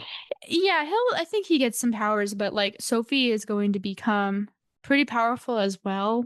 Both of them way more so than Dylan. And way more important, especially in the fourth movie. They talk more about the history and it's really all about the women, girl power. So, yeah. Did you think you were going to like it? And would you watch it again? Like, do you like it? Like, were you pleased with this? I enjoyed it more than I thought I would. I wouldn't say it's a rewatch this quickly. Well, yeah. Like, I want to give it time to settle. Like, I might come back to it next year, maybe the year after, depending on if I'm like, I should watch that again, or if I'm like, it's okay to hold off for now. Yeah, but it's not like a hard no. You're not like, that was so yeah, bad I'm that I not never like- want to see it again. Yeah, I didn't give it a 1. True. I've only given 2 movies like a 1 out of 5. And one of them Ooh. is Lightyear from Pixar. Period. I fucking hated that movie. Yeah, I remember. Would you watch the next ones Maybe, if I was with you? probably. Yes. However, you're in Boston. Yeah, we'll figure it out. You're like, I'm gonna fucking drop out. Guys, the main reason why I wanted him to watch both Halloween Town 1 and then Twitch's one is because I was hoping that he'd be like, oh, I like these a lot, and then would want to watch like the rest of them. Like I couldn't give him like Halloween Town 3 because he has none of the build up, none of like the backstory. Yeah. And I was like, that I don't want him to be like, what? And then have to look things up because I'm not gonna make him watch 3 movies, or I'm not gonna make him watch 2 movies to get to the third one. I want him to do that out of his own free will, right? Because they're amazing after he watches the first one. So that was my thought process behind that. So I consider this a win. Do you consider this a win? Yeah, I would say Period. it's a win. Nice. Next! But okay. Halloween Town was the first of 2 movies I was assigned. The second being Molly's number 1, 2005's Disney Channel original movie, Twitches. Granted, it's not number 1 by much, but still, okay, yeah. Yeah. Hit me with it, Mike. Okay, so basic premise: twins separated at birth in I'm gonna say magical land. I would say The world of Coventry, which is like an alternate dimension in this scenario. Twins separated at birth. Their father dies protecting them, gives his power to the 2 of them, split in half. And premise of the movie after that is they're both teenagers, cross paths with the assistance of friends of the family, Karsh and Ileana. Period. And together they have to defeat the darkness, which is taking over Coventry, and coming into the real world to find Alex and Cameron to take them down because they're the only ones that can stop it. I'm going to start this off with a surprising note. I thought this was better than Halloween Town. God. Nice, Mike. Wow. Oh Let- my God, that makes me so happy. Let me get into it. That makes me so happy. Okay, I thought it was going to be the opposite based off of what we were just saying. And you're like, it's Molly's number one. And I was like, shit, is he about to be like, and it sucked? You know what I mean? No, still like in the middle about it. It's not 5 out of 5. Like, this is the best movie ever made, but it's also not 1 out of 5. This is the worst movie ever made. So, Halloween Town was explicitly Halloween, but the story was weak. Like, Marnie putting all the pieces together without assistance, Sophie being the real hero, doing it all, seeing the villain a mile away, which I will touch on with this as well. Both of these are in the 2.5 to 3.5 range for me, and I think that's because I couldn't take the Disney Channel original movie factor out of it. Yeah. Like, I had to think that it was a made-for-TV movie with both of them. So, like, they had a lower budget. They were kind of specific demographic for the viewership instead of being like a wide release movie for all ages. That being said, 2005 is on full display in this movie. You've got the outfits, the cell phones, the trendy language, whatever loser, when they do the hand, like, whatever loser. made you loser. Yeah, I was like, what am I watching when So that good. happened? The visual effects, the logo animation at the end was so choppy that you could tell it was done in Windows 95. And the editing with the clock wipes and the 180 frame transitions where the screen would flip and flip back to the next scene. So good. You can see it all happening in front of you. The story itself was fine. Nothing really stuck out to me in terms of a highlight or a pitfall. The funniest part of it for me was Cameron and Alex bickering in the middle of the movie. And Cameron goes, "The darkness wouldn't stand a chance against us. Have you seen what we can do?" After they showed what they can do is grow an apple and put construction workers in dresses. So good. Cameron, oh my God. And then the darkness shows up and Cameron immediately quits on the spot and bails. She's like, "We could take them." And then it shows up. She's like, "I'm out." I Very, connected very with her funny. so much as a kid. I was like, me too, girl. By the end, this was my largest annoyance with the movie. By the end, their magic was not really magic as much as it was just listing off the names of people that they love. And then just holding hands. Yeah, I was like, cool. Remember when you put construction workers in dresses and you thought that would save the world? Instead, you're holding hands. See, this was the reason why I thought you wouldn't like the movie. I thought you would be like all that just for them to hold hands and be like, I Oh. love you. No, there's more reasons. Okay, well, but I mean like over Halloween Town to Oh, me. That's why I was like, oh my God. Well, Marnie talking to her mom like that really put it down. So, Fuck you, Marnie. after watching Halloween Town first and then Twitches, my basic message to all Disney Channel original movies: we need to study the villains for basic character studies because they are all one-dimensional and identical. A. Calabar from Halloween Town, a former fling of Gwen's that sought power and vengeance when she chose another man. B. Thantos from Twitches, the brother of Aaron, sought power out of jealousy and greed over Aaron when he chose their mother. Tells Yeah. Aaron's widowed wife that he loves her in a last-ditch attempt to be saved before going full villain at the end. Costume design 101, if there's a character in dark robes in a bright world, he's the bad guy. Yeah. As soon as Thantos showed up in that robe, I was like, bad guy. Love that actor though. He's in what is this movie? This movie is 2005, but then he's also in the Dove Cameron movie. Jeez, come on. What's it called? Cloud Nine, and that's in 2014. That's almost 10 years later. And he Dang. looks like the same. And I was like, whoa. First you were all like, whoa, and then we were like, whoa, and then you were like, whoa. The darkness is so scary, right? Isn't that scary? It gets really scary in the second movie, but yeah, sure. A little bit. Now we're on to characters followed by top 5 characters. Oh.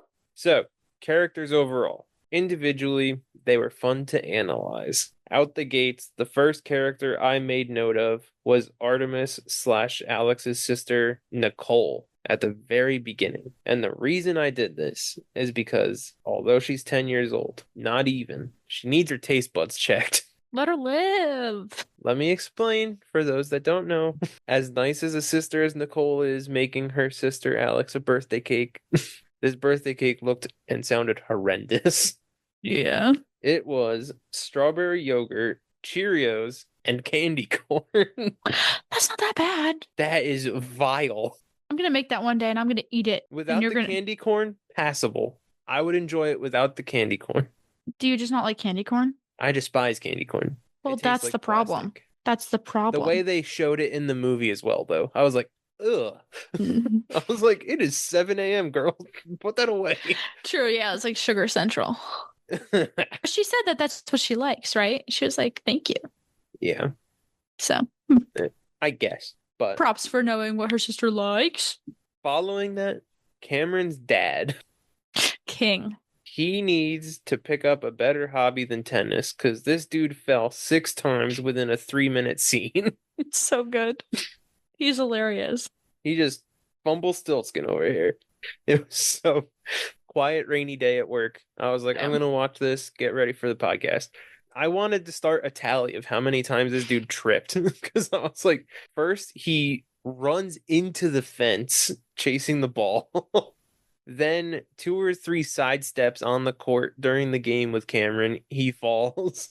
And Mhm. then as she's leaving, he's like, watch what I can do. And then he tries to jump the net, catches his foot, face plants. And I'm like, Awesome. my boy, find something better to do with your day. Yeah. I feel like her parents are great examples of gentle parenting before gentle parenting even started to like be popular right now. Like it totally makes sense that Cameron is the way that she is because of the way that they treat her and act around her.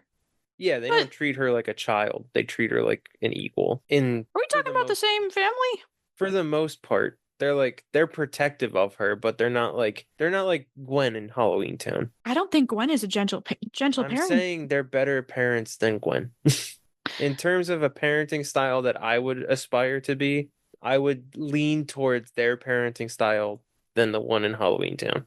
I agree, while also saying that if my kid turned out like Cameron, I don't know how happy I'd be with myself. Well- Although, is it because I don't love Cameron's personality, or I don't know? Which I think I don't mind her. She's I think great. she's letting the money talk for a lot of it. Like, Yeah, I feel like her parents just give her whatever she wants. yeah, that's a spoiled aspect, which I don't agree with. Because they have disposable income, which I also. And then she's like, oh yeah, I'm just wishing I had powers. And they're just like, okay. Like, what? You don't want to sit down and like talk about this? Like, what? Well, I think they did, but it was just weird. That, yeah. So, in light of that comment you just made about Cameron, I liked that Alex/Artemis had a very strong sense of realism / down to earthness about learning about having magic in her body and in her family lineage. She was like, what? She has that realness because she's been through like human shit, Mhm. lost her adoptive mother, never really had an adoptive father to look up to at the same time. Yeah. So she's like growing up with the like half siblings that she had. That's all she has. And to be told she has this entire other family, she's like, I don't know what to do with this because I've already lost the one I grew up with. Yeah, that hits so hard because, and I feel like some movies, like, they go through so many things and they're just like, okay, and they're just so accepting of it. I like that she was like, bro, I already had a mom. Like, what do you mean? Yeah. So, number 5, Cameron's dad. He's funny. He's kind of comic relief across it all. King. He's kind of absent beside the first act, except for the third act when he's like, I guess this is what they tell you is a highlight in parenting. When Cameron's like crashing out and she's like, I love you, Dad. I love you. And he's like, this is what they told me would happen. And you're like, okay, dude. Number Yeah. 4, Ileana. Yeah. She's fun. I love her. They changed her actress though in the second movie, Brutal. but I couldn't really tell when I was younger, so it's kind of fine. It's not fair. The I one know. in the first one she was really good. I like her fascination with chicken wings. They both remind me a lot of Ron's dad. What exactly is the function of a rubber duck? I did not catch that parallel. Well, just 'cause, like, they're like, whoa. Okay.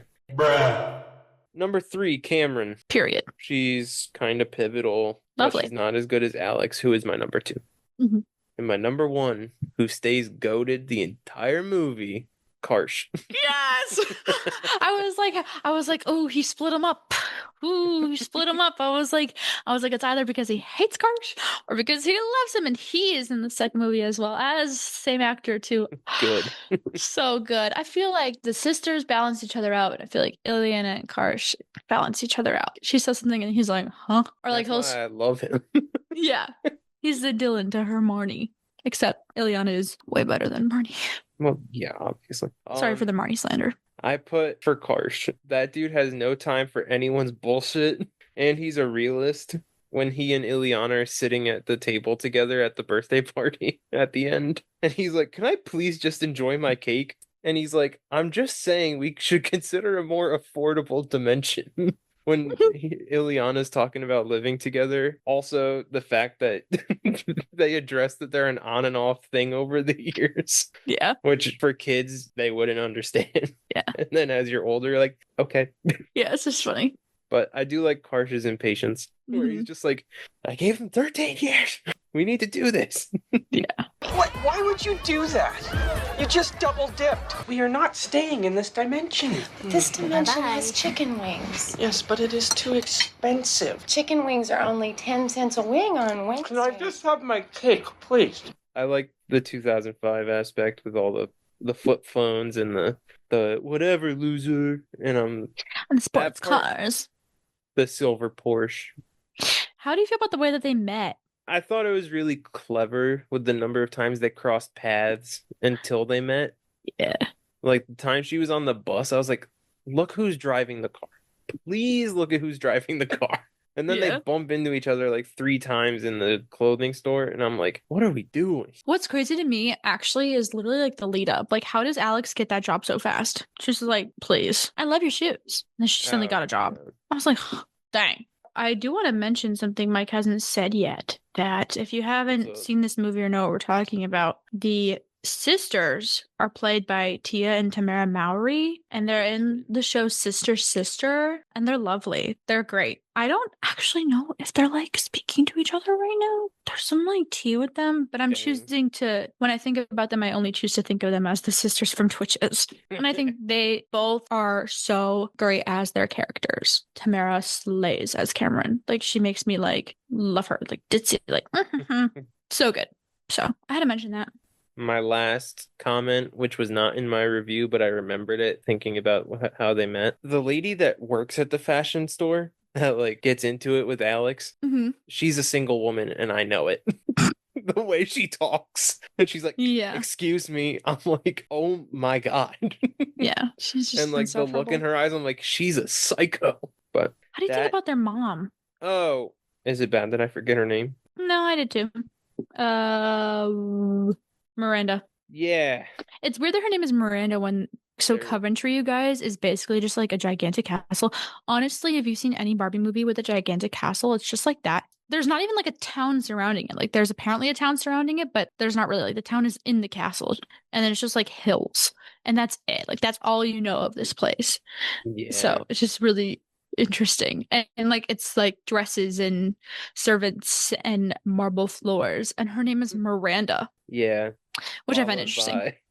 Artemis and Apollo as her daughters, and then Miranda. Yeah, so this is interesting. Very magical name. I like the actress. I always thought her voice was very soothing, and this sounds like, I hope this doesn't come off mean, they actually got an older woman to play the mom. Normally, like, they would just make like someone who's like a little bit younger, like look a little older, but she like looks old enough to be their mom. Yeah, and I always like that. Cool. That is my Ferryman's Toll. No, you didn't say your star rating. Oh, 3.3 out of 5. Whoa! 1.3. What does that mean? Originally, I had it at 2.9. As it wrapped up, I thought about it again, and I was like, I gave Halloween Town a 2.8, and it's not 0.1% better. It's like a solid half star. So it's a 3.3 up from 2.8. That's awesome. With this in mind, I actually think that you were probably not going to like the second one more than the first. Dang.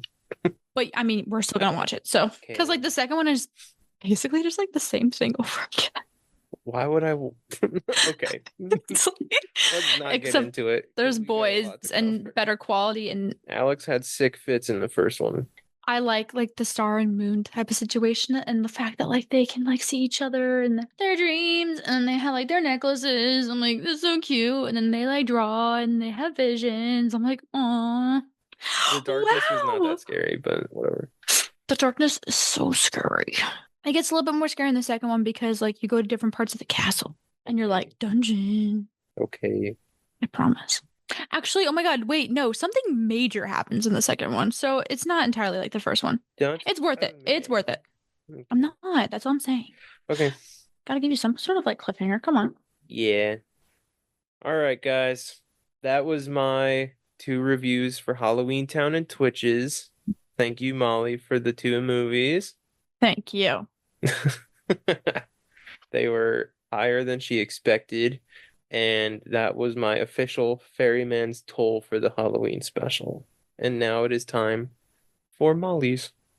Wait, thank you, Mike. So, you guys, before I had Mike give me a second movie because I gave him Twitches, he gave me, I think this is number 2, which is Monster House. Everything about this movie, including like me seeing it and my thoughts, all very fine and fresh because I actually saw both of these movies today. Woo! So, which is honestly the best. Yeah. So, literally like hours ago. So, Monster House. I'm going to do a little summary first, talk about my thoughts going into it, and then my thoughts, right? Okay.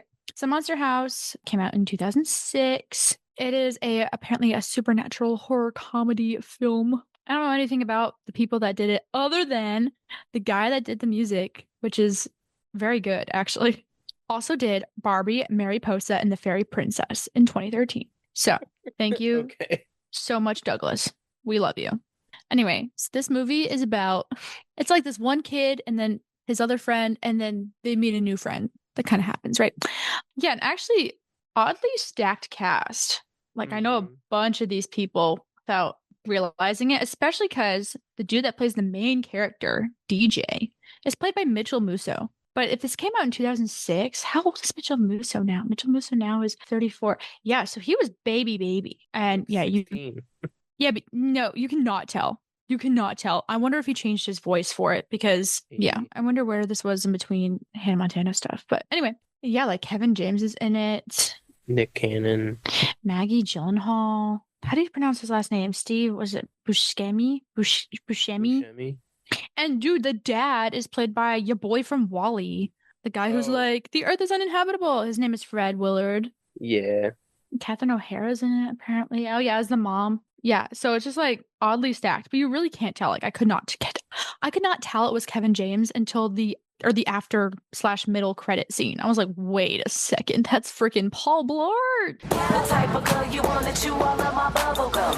But yes, okay, so DJ, your boy, he lives right across the street from this house. And this dude who freaking hates people on his lawn. And it starts off with this cutie queen. Oh my god, my girl la-la-laing it through the streets.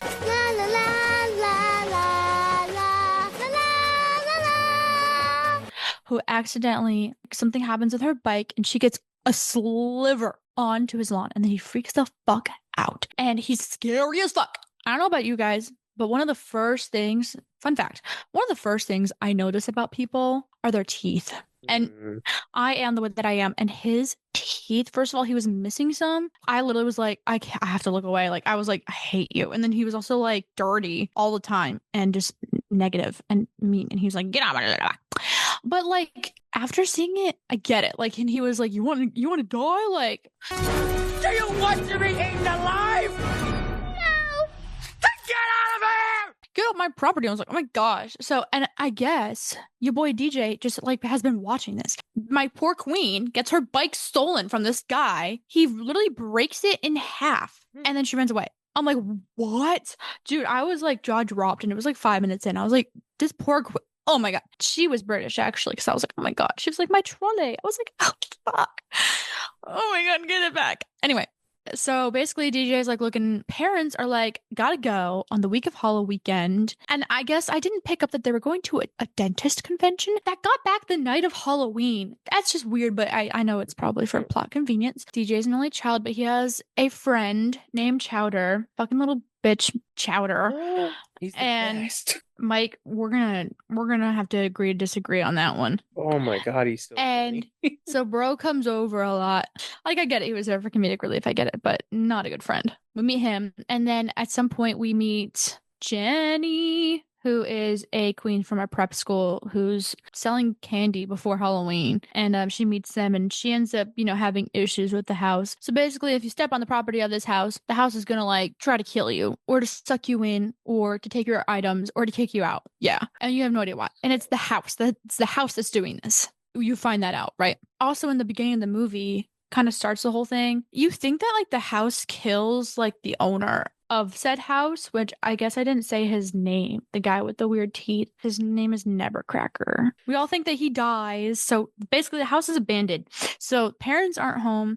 And then there's, oh my God, a shit babysitter and her shit boyfriend. And then, so basically like they have free reign to like fuck up this house and to figure out what's going on. Multiple people get involved, people get sucked into the house and all these things. But basically it ends up being DJ, Chowder, and nope. Yeah, it is DJ. Or in the movie, he like flips it one time. He was like nervous and he was like, I'm JD. Nope, I'm DJ. So him, Chowder, and Jenny basically against this house. And super long story short, you basically find out that it seems like before civilization, your boy Nevercracker, he goes to what is that circus? Which I'm not gonna get into it, but I'm very against this situation. There was like this ginormous woman, my girl Constance, and he was like a scrawny man at like a circus or whatever, and he was like, I'm freaking in love with her. And then she was like trapped there because no one liked her. And then he was like, I love you, I want to build a house with you. Then they go to this random field wherever they are 45 years before this starts, right? And basically she doesn't understand Halloween, and she doesn't understand that kids were trying to trick or treat, which I don't understand because they're in the middle of fucking nowhere. How are those kids there? How are they there if they're in a ginormous field? It's insane that there's no civilization. And he's like, I'm going to build a house here. What? And then there's kids.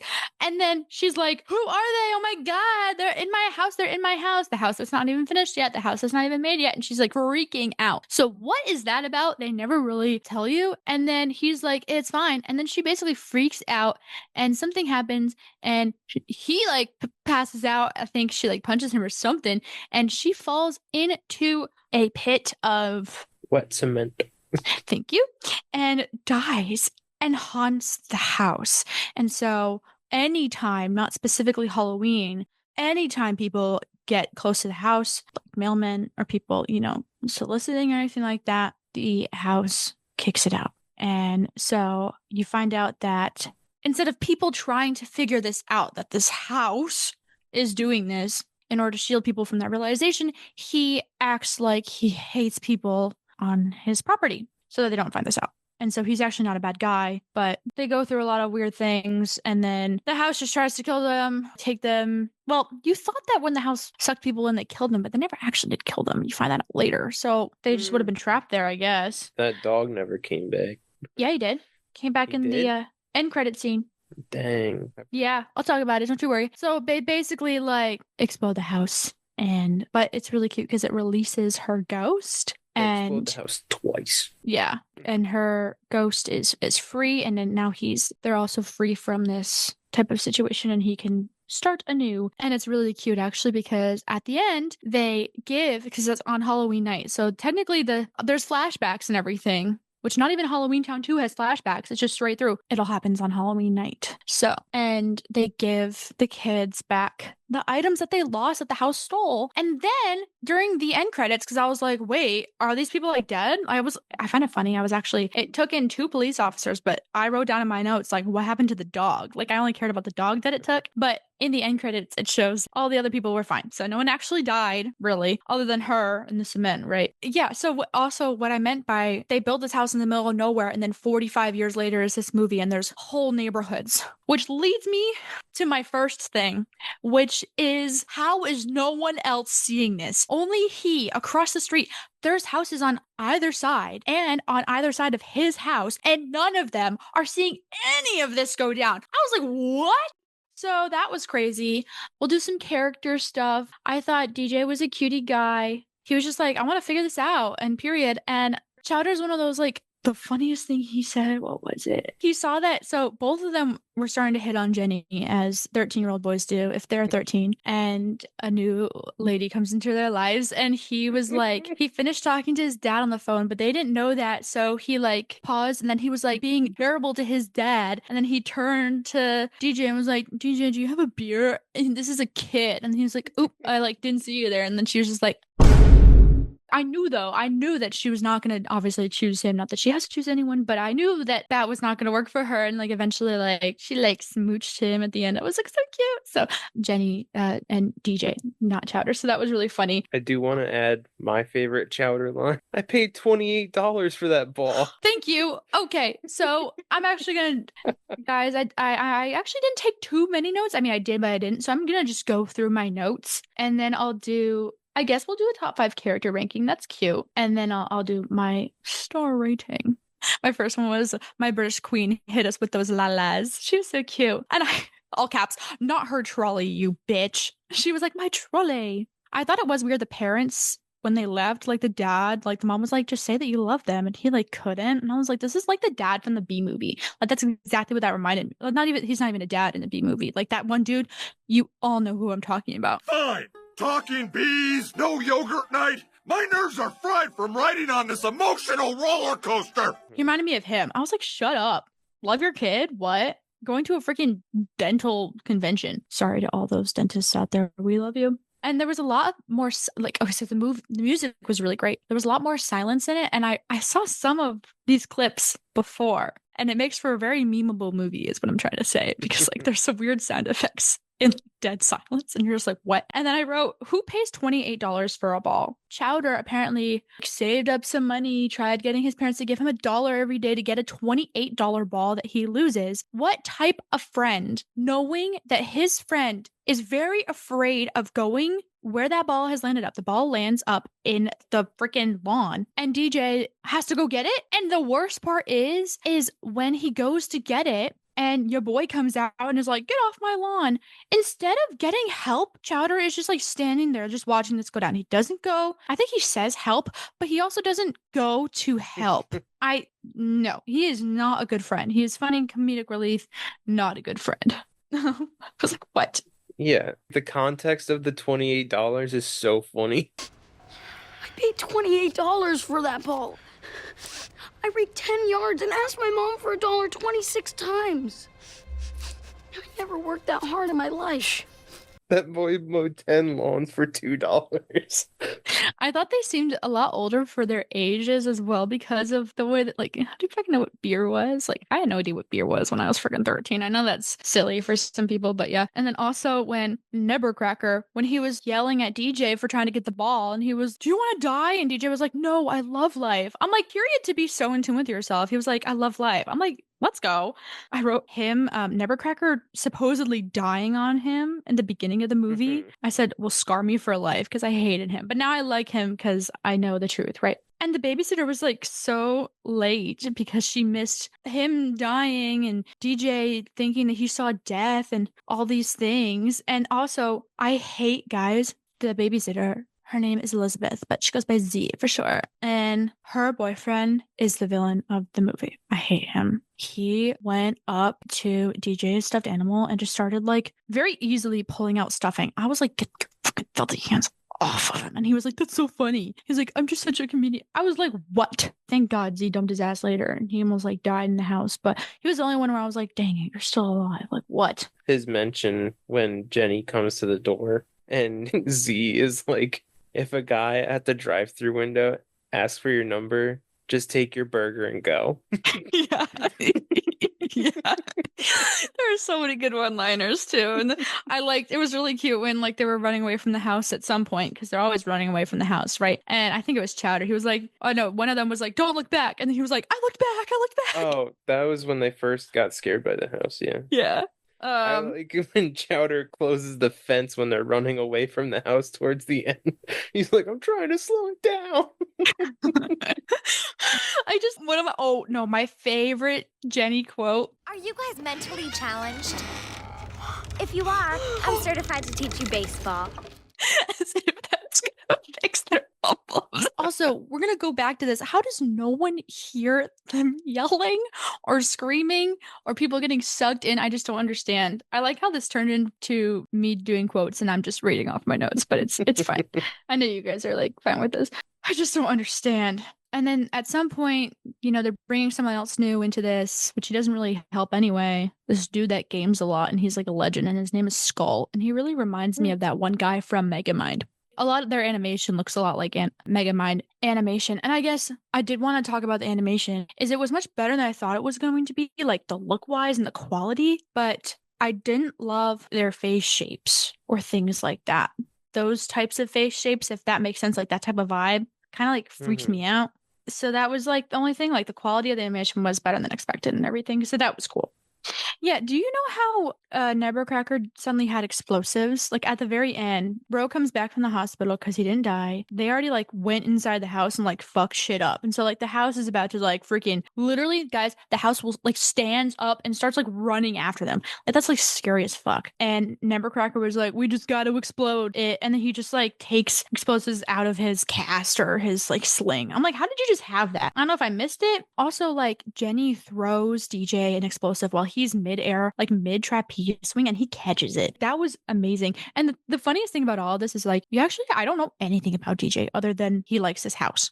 So I was like, I don't know how sporty he is. I don't know anything about that. Like, I didn't really look in his room, whatever. You just know that he has an obsession with his house. And then when Jenny leaves, Chowder was like, she grabbed my butt at the end of the movie. I thought it was really funny how after they were finished and it's Halloween night, and the whole time Chowder's like, bro, I just want to go trick-or-treating. And he got his basketball back, his $28 basketball, and he freaking throws it up so that they can start playing, and it gets stuck up there. There's a big silence, and you're just like, damn. And I was like, they're totally going trick-or-treating. And then DJ was like, you want to go trick-or-treating? And I was like, oh my gosh. Did you want to mention what you noted about how he got the dynamite? Yes. Sorry, I hit my microphone wire. So I looked it up and I remembered the visual. He has like a tool chest on the front porch when he's talking to the house, and that's where he pulls the dynamite out of. And he's like been holding on to it to like try and take down the house once and for all. Gotcha. Yeah. Now that it's like on the move and the kids are at risk, he's like, all right, now's the time. Yeah. We're going to break this out now. Yeah. Yeah. It was a really nice thing to know that he wasn't actually a terrible person. He was trying to protect them, kind of thing. Yeah. Which I respect. And so, like, the moral of the story really is that you're never too old to get Halloween candy and go trick-or-treating. So, yeah. They never said how Dirty his name pirates. became. What? Dirty pirates. It's exactly what we are. What? When they just take the soot and just rub it on their face. Yeah. I just never understood how Chowder got his name. Like, how do you get a name Chowder? I don't know. Sophie loves him. Sophie! Yeah, for real. Oh my god. Crossover! So, I like Chowder. Yeah. And I guess like character rankings, I didn't really think about it, so I'm going to for a hot second now. Okay. I'm gonna go with the mom. Really didn't say much, but I liked her. So I'll probably go with the mom. Probably go with, this is not going to be top 5. This will just be what it is. So I'll say like the mom and then Jenny and then DJ. I did not like Chowder and I didn't like Nevercracker for most of the movie. Constance annoyed me because, well, her and then like the idea of her. Why was she freaking out so much that people were coming onto her property? She was like freaking out. I never knew why. And also, I just thought it was really weird that like they just had like a fat woman at a circus. It was just that was weird, as if she's like undesirable and then she wasn't desired and then like this guy wanted her. It was really weird. It was just So, yeah, I like how, DJ finally got to figure his thing out. And then Jenny, she was like uptight in the beginning and then like helped them all with all these things. So, yeah, and the mom was really great and loved her son. Skadoosh. And like the side characters were fine. Well, Jenny also had the arc of the beginning. She was like, I don't normally hang out with guys like you. Yeah. And then at the end, she was like, we should hang out again soon. Yes. And you're like, okay. Yeah. Also, if we are counting that little girl's up there too. I love her. On the tricycle. Yes. And she gets it back. I was so mad for her. Sunflower costume. So cute. La la la. So the biggest issue now is I don't really know what to rate it actually, because I don't know what my past rankings were. I did want to mention that Halloween actually wasn't, in my opinion, super huge in this movie. Like, yes, it was happening on Halloween and like it was all trick or treat, but like you were only hearing about it. Like Halloween was happening for everyone else. They were like fighting this house instead. And Well, so that was interesting. The reason they want to blow up the house on that day is because of all the kids that are going to walk up to the house not knowing. Well, yeah, exactly. But what I mean is it's when you think of the idea of Halloween, right? You think of like scary stuff, but you also think of costumes and trick-or-treating. And yes, they were talking about all those things, but we weren't actually like seeing any of that happening. It's definitely more Halloween than the other one. Yeah. I mean, both of them were better than expected. So I think I don't know how like much of a good movie it is. Like that just seems like a lot for me to have to decide. So I was in like the 2 to 2.5, 3-star rating. That's not a bad thing though. Like I think you said that for you, like you wouldn't watch it again if it was 1 star. Like I guess I would watch it. I would mostly. So I'll maybe say 2.5 to 3. I think 2 is a little low. Yeah, that's where I put Halloween Town. So. But like I'm still pretty pleased. And yeah, I guess my biggest thing was how could no one saw that this was going on? No one else saw the house coming down the street. Yeah, like on what's supposed to be, right, the busiest sidewalk night of the year. Come on. So that was, I was like, okay. Yeah, and then the next movie that Mike had me watch actually came out 2 years before in 2004. Crazy. It's called Shaun of the Dead, which interesting title now that I'm thinking about it. And it is very British. It's yeah. I was very shocked with this cast. Your main boy Sean, Simon Pegg. I know him in Star Trek as Scotty in the newer Star Treks, and he's also in Ready Player One. And also Martin Freeman. He's in this movie for like a second. And I swear the girl that plays Liz, the main love interest, is familiar, but she doesn't seem to be in anything I've seen. And the stepdad. He's the Minister of Magic in Deathly Hallows. Yes, I'm trying to remember the quote that he says. I hope you know what you're up against, Mr. Potter. He's too strong, or something like that. But yes, he's a Minister of Magic, and he's in Love Actually. Oh my gosh, he's in Rango too. That's funny. But yeah, solid dude. Solid acting for how long he was alive. Spoiler alert. In zombie movies in general, I just assume that everyone dies. So nothing was too surprising.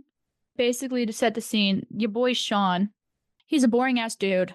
And all he does, I don't even know what he does besides this, which I guess they really tried to hit that home, huh? Is that he hangs out with his friend, Ed, who does nothing with his life. And then they go to like the same like 2 places, like this one main pub, and that's it. He's been dating his girlfriend, Liz, for 3 years, and she has not met his parents, which I guess he has like a mom and a stepdad, which he doesn't consider the stepdad his dad, but that's a whole other thing. Mm-hmm. And then like earlier on in the movie, she's like, bro, you suck, and I'm over it. This movie is very much full of passions, so they were yelling at each other most of the movie, but honestly, it was great, so I didn't really care. And she was like, you do nothing with your life. Why I'm more likely to watch Monster House over this one is not actually because of like the plot or the characters or anything like that. It's actually like how the movie is shot and all of the sounds in the movie. During all of this setup, when you meet the characters, figure out why he sucks, figure out his friends, and meet her and her friends, there is never a moment of silence. There's either a phone ringing or a car alarm or the news on or a tea kettle on. I had to like focus freaking hard, understand what they were saying because they were all talking during all this. And I get it. I get it because like as all this was going on, the zombie apocalypse was happening. You know, when people are like too stupid to realize things are going on, everyone in this fucking movie was too stupid to realize that the zombie apocalypse was happening. Even when there were zombies in their backyard. And then he was like, what's going on? Like, people were dumb in this movie, but it's fine. So, like, the news was on because they were like, the world was freaking out and car alarms were going off because zombies were being weird and like all these sorts of things. I get it. Also, though, there were a lot of super fast zoom ins and zoom outs. And that was cool. But like, I was like, whoa, especially in the beginning, I was like, whoa. And kind of like Big Time Rush, this is not a bad thing. This is just one more thing to note while we're talking about audio and visual stuff, is they had a lot of like sound effects for things, which that was fine. I'm a big Time Rush person. That's classic. But yeah, just in the beginning, it was just like, which is, I guess, the point. They really wanted you to be on edge and know that something was going on when they didn't even know what was going on yet themselves. I understand it, but like, I don't know if I could watch it. In my opinion, way more funny than horrific. It was just like some of the blood stuff, I was like, okay. And like some stuff was sad. It was odd how they all were suddenly okay that the apocalypse was happening. They all just accepted it. And once Sean and Ed realized that there were zombies in this backyard, they were like, all right, I'm going to kill these guys now. They were like just fine with it, but yeah. So basically, it kind of ends with Sean trying to protect his fam. And then he's like, shit, I got to go find Liz, even though she just broke up with me. And basically, like, he realizes that he sucks. And he's trying to change that by surviving this, right? And the zombie apocalypse happens very fast. People, once they got bitten, they like turn within the day. And I always find it interesting to see how people do zombie movies, right? Like, is it in the air? Were they bitten? And it seems like it was a mix of both, or I don't know. And then they turn pretty fast, and yeah, and you can only like kill them by cutting off their heads, basically. So, and basically make it to this bar where everyone except for him and his girlfriend basically dies or becomes zombies, I guess. And yeah, and there's like drama in it. And then, you know, it ends, and then I guess they learn to adapt with zombies, and in a way where the zombies don't kill them anymore. Kind of unclear, kind of weird. They're just like, okay, and it's over. We did it. We made it. Wow. And that's basically it. I do have to say, it does not resemble a Halloween movie at all. You can watch this at any time It's just because of the it's a year. zombie movie. I was like, Halloween. Yeah, and that's, Mike, that's totally fine. I'm not trying to say that to be like, Mike, you suck. I'm trying to say like, just like, for anyone who's thinking You about can this, say like, that, it's fine. well, I guess it just makes it more of like a versatile movie, right? Whereas you can literally watch it anytime. Yeah. Because it doesn't even take place during Halloween, I think. It's just No, like, it's like spring. yeah. 'Cause So he's buying flowers for his mom. definitely like a fun thing to put on at like a Halloween. Like definitely like it was fucking funny. So now I'm actually gonna try and stick with some of my favorite quotes, and then we'll go from some more thoughts. Okay. I just thought it was really funny, some of like the wordplay going on. Like, it literally starts off with her being like, dude, you should move out of your apartment with these guys. And she literally says, it would be nice if we could. And Ed is like playing a game. And he goes like, fuck. I was just like, oh my God. And that happens multiple times throughout the movie. And I love that sort of thing. That also happens when he's changing the channels on the TV. And he's skipping the news. But, you know, when like the first person they say, like, he skips it, and basically like people on news are like, you're dying, like there's zombies happening. And it was weird because he was like, don't call them zombies, but that's basically what they were. And he was so in denial. It was so interesting. So another quote is when they were talking, Ed was trying to console Sean and being like, it's not the end of the world that she broke up with you. And it literally was. Like, the zombie apocalypse was happening, and like a zombie like put his hand on the window and everything, and like, yeah, it is.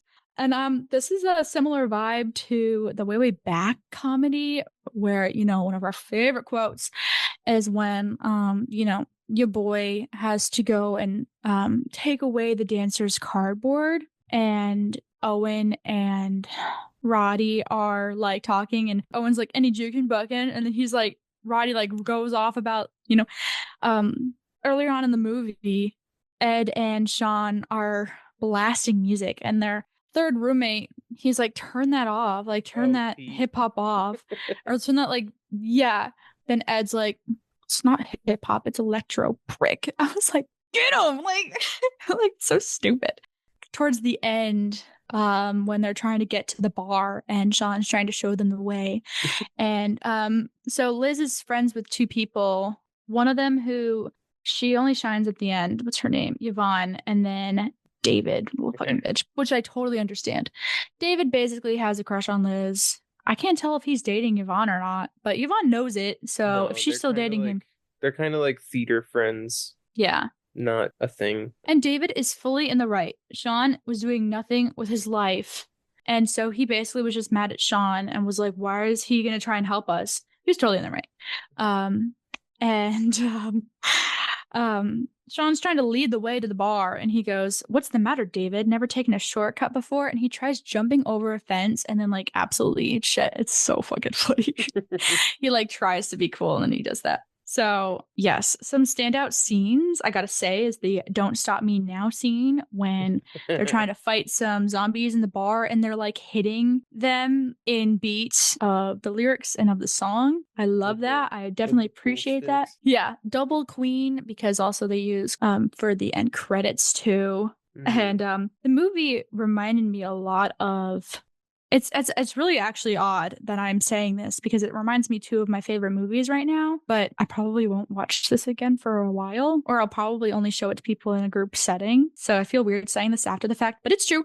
It reminds me a lot of the comedy from Bullet Train. And then it also reminds me of Don't Look Up, how they're all in like denial and how they just like are fine with this happening. And like the mom doesn't understand that the man that she married is a zombie and dead. Like, it's just interesting. And yeah, I wrote down we're like 5 minutes in and this already is the weirdest, most interesting movie. Yeah, and I said that it feels very in your face. I think it's because there was a lot of camera movement, especially in the beginning, a lot of close-ups. And I felt like watching this on like a bigger screen would have like made me lose my mind, honestly. And I was so pleased when Liz was like, bye. I thought that she was not gonna, I thought we were not gonna see her again. But I liked that. I liked how it ended. I can't lie. I liked how like they made it out and everything. And kind of like Bullet Train, a lot of some of like the jokes came back, like the flowers in the beginning. Sean doesn't even buy his mother flowers, people. He had to get reminded to do that. And then when he had problems with, oh my God, I can't even get into it because I'm so annoyed. But basically, if you watch this movie and you're a man and nope, and a woman too, know your worth, or they then pronouns support you.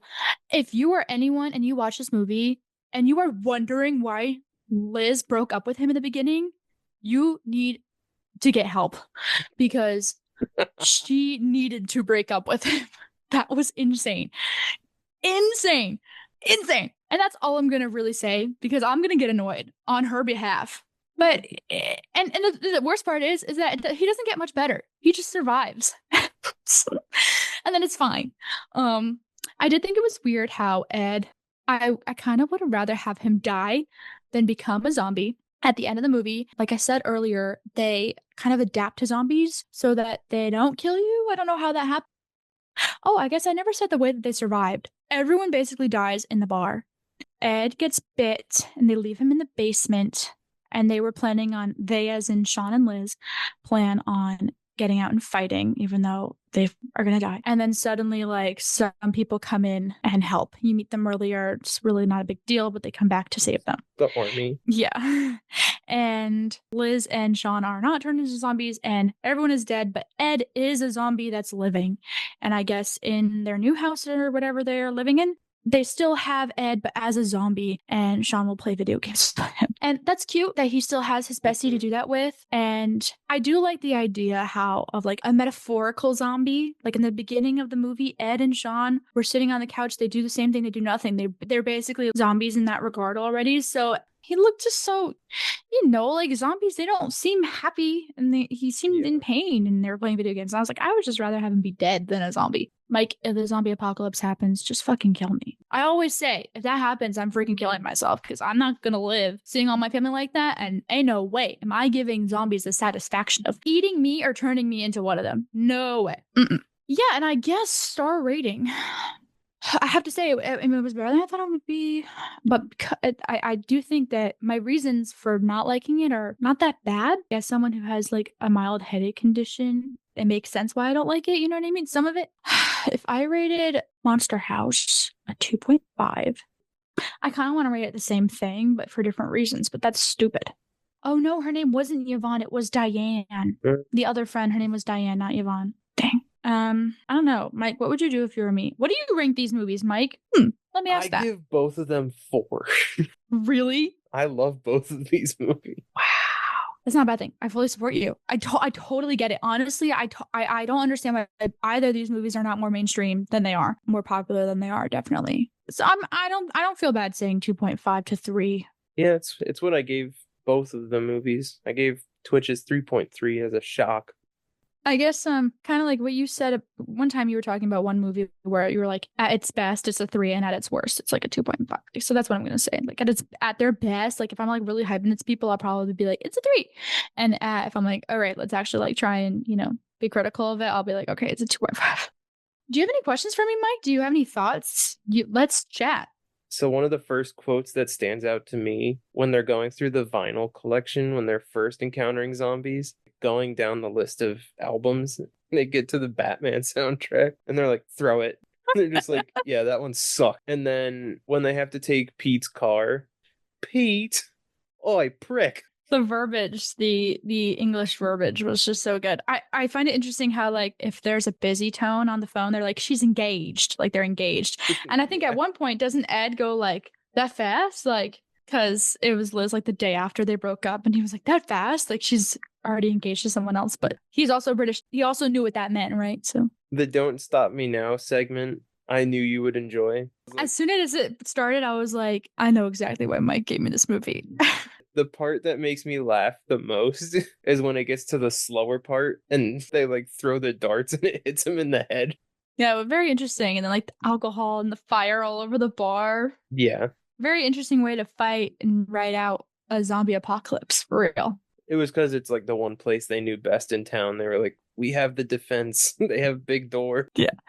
And freaking David, like the only way they got in was by breaking the windows. And I'm like, which I never understood that because they clearly could get into, they as in the zombies, to Sean's house and everything through the windows. And yet they didn't go into this gigantic window. I was like, what? They barricaded it. Yeah, but still. It was weird because the zombies had some capabilities.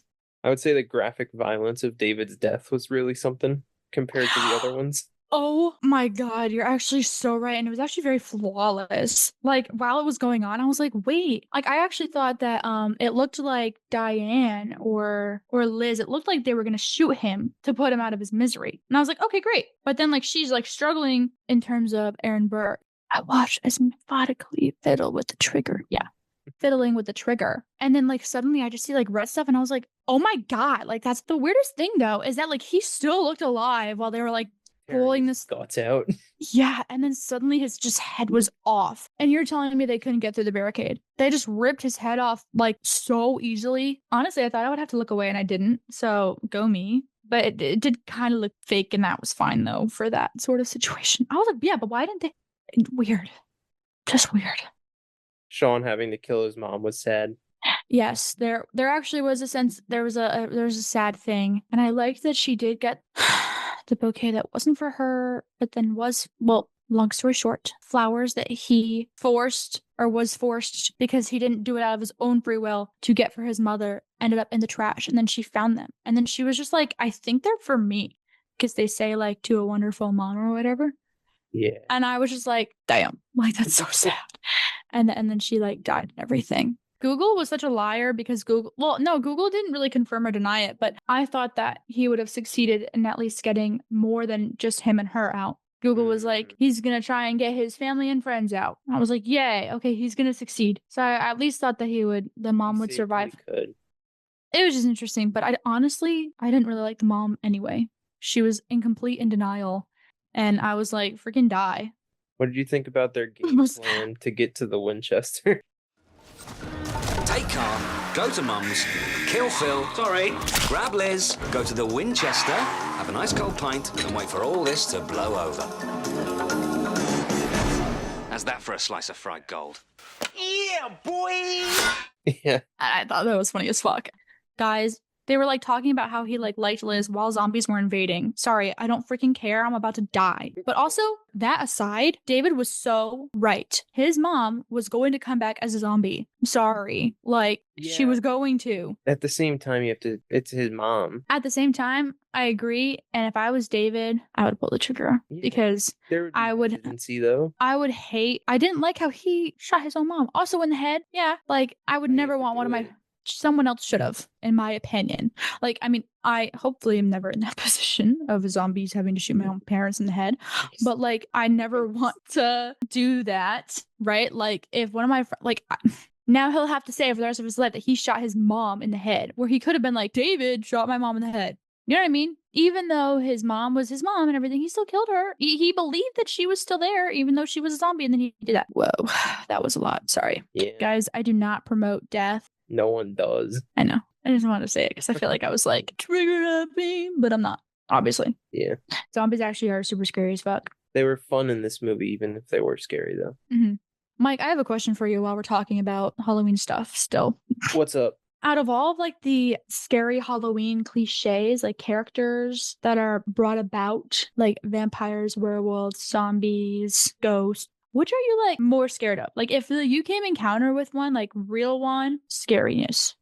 That's a toughie, because off the bat, I hate bats. So, like, I have a deep hatred for bats. So bad. They're rats with wings. I hate them. They deserve to be gone. Wow. What if they could cook ratatouille? Like, no Batatouille options. So, Batatouille. no. Like, I get the visual appeal of bats, but like, if I had to encounter one, I would give up. I'd be like, no. Yeah, I get that. Burn whatever room it's in. I would assume zombie, because like you come back, but you're not you. Like, you're Well, I a guess lifeless, soul-sucking animal. Mm-hmm. Well, I guess in this movie they picked and choose whether or not they killed them or turned them into zombies. Because they decided instead of biting David and just wait for him to turn, they were like, we're just going to eat him. Yeah, so I would say zombies. What Yeah. is your most feared? Also, Well- clowns, if they're scary. But... Oh, well, yeah, that leads to my question on top of my own question. Like, do they like me or not? Right? Like, if we have like a Cullen situation where they fall in love with me, okay, vampires. But like, the thing is like, I don't know about you, but like, if we're talking Twilight, which also, guys, I don't consider Twilight like a Halloween movie, which is why it wasn't on my list. I mean, I only like those movies as jokes, but I mean, I don't like blood, so the idea of that whole thing, like, if I was Bella and I found that he was a vampire, I would have been like, I cannot, sorry. I was like, no matter how beautiful you look in the sun. And then for like werewolves, that much hair, oh my god. And like the whole like wet dog situation, I'm like, no. Oh. And also like freaking, I'm sorry, I love Lupin, but he is scary as fuck. But like, they're just dogs, right? They are just dogs, so I can still handle that.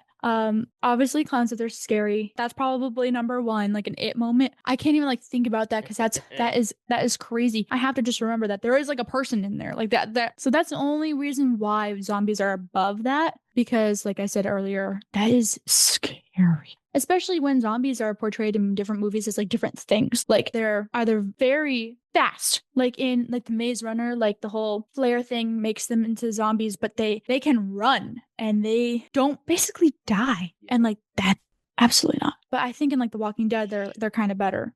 So yeah, that's why I'm gonna say zombies as well. And if I saw ghosts in person, like I'd just be like, I want to talk to some people from beyond, you know. Obviously in the moment for all of these, I'd be scared either way. So yeah. Cool. How do you feel about my thoughts? I respect them. We have different tastes. It makes sense why we averaged out with both of our reviews for both of us. Yeah. Because we're like, they're good, but they're not really my forte or my personal favorites. And they're not bad either. So they're down the middle for all four. Yeah. It's not like any one of them are like, this is filth. I'm never touching this again. Yeah. So same. And also, guys, as always, comment down below if you've seen any of these movies, but also if you think that if Sophie from Halloween Town and Sean from what is it, Shaun of the Dead, gonna fight, who would win? And then also if Cameron from Twitches and Chowder from Monster House gonna fight, who would win? Oh, I think Chowder would win against Cameron. I think she put up a good fight though. And I do think that Sophie, my girl, would win against Sean. I think anyone could win against Sean, but well, Sean had a gun and a cricket bat. True. But Sophie has powers. Yeah, but she's juvenile. She doesn't have full training. Hey, she wanted that cookie and she almost got that cookie. She would have had that cookie if it wasn't for her mom. Then again, I know the true potential of Sophie's powers and you don't. So we have to work on that. There's a bias, but whatever. She really wanted that cookie. She likes Chowder. I see why she wins. Sophie! Come on. I'm Sophie. Pardon? Sophie. What? Sophie. Come on. with that, the last thing I wanted to mention before we wrap this up is I want everyone to look up Jazzoween, because there's this, I'll post it on our stories because I have it saved somewhere. There's this dude that invented Jazzoween as a subgenre of music. And it's just really funny. It's Halloween, but jazz. I love it so much. And he goes like, imagine there's someone in your closet and you open your closet and someone comes out and goes, boo-da, boo-dee-doo, boo-doo-doo, bow. And you're just Horrifying. like, yeah, he actually argues that it would make Halloween a better holiday, and I have to agree. Come on. He really sells it. So I'll keep an eye out for that. But yeah, I can't believe I just remembered it right now. Mike, thanks for being back here with me. We're both back. Oh, It's so exciting. it is. Even if there's a brief hiatus until our next one. Yeah. But don't worry, you guys, because now that I'm like in the rhythm of things, I will be posting more album reviews. I've listened to a lot of music, so that will happen, and some playlists on our Spotify perhaps as well. Some people were asking for that. Our Halloween super mix on our YouTube page, which will be made public the day this comes out. Bless Mike. We will have our reviews of our movies on our Letterboxd. If any of you guys want to talk more about our thoughts and everything, as always, reach out. If you're on YouTube or Spotify, comment your personal favorite Halloween movie and Halloween themed song. Yeah, we would love to know. Appreciate that. And if you're listening to us on Spotify, just letting you know we have YouTube. And if you're listening to us on YouTube, just letting you know we also are on Spotify. We do have a Facebook account. We have like 2 followers, and I'm one of them. So if you care about Facebook, we are on there. If you are on Instagram, like I said earlier, we are 11 followers away from hitting 100 followers, and that would be really cool and exciting. So maybe just tell a friend to give us a follow, like, comment, subscribe, do all those things. Yeah, hopefully we'll see you when we see you. Hopefully we'll see you before the end of the year. That would be really cool, Mike. I'd love to see you before the end of the year. You mean on the podcast? Or not on the podcast? Maybe not. Maybe so. Who knows? Anyway, you know how we should end this, Mike? I got it. With a hard cut. No, we're gonna. Could you imagine that's it?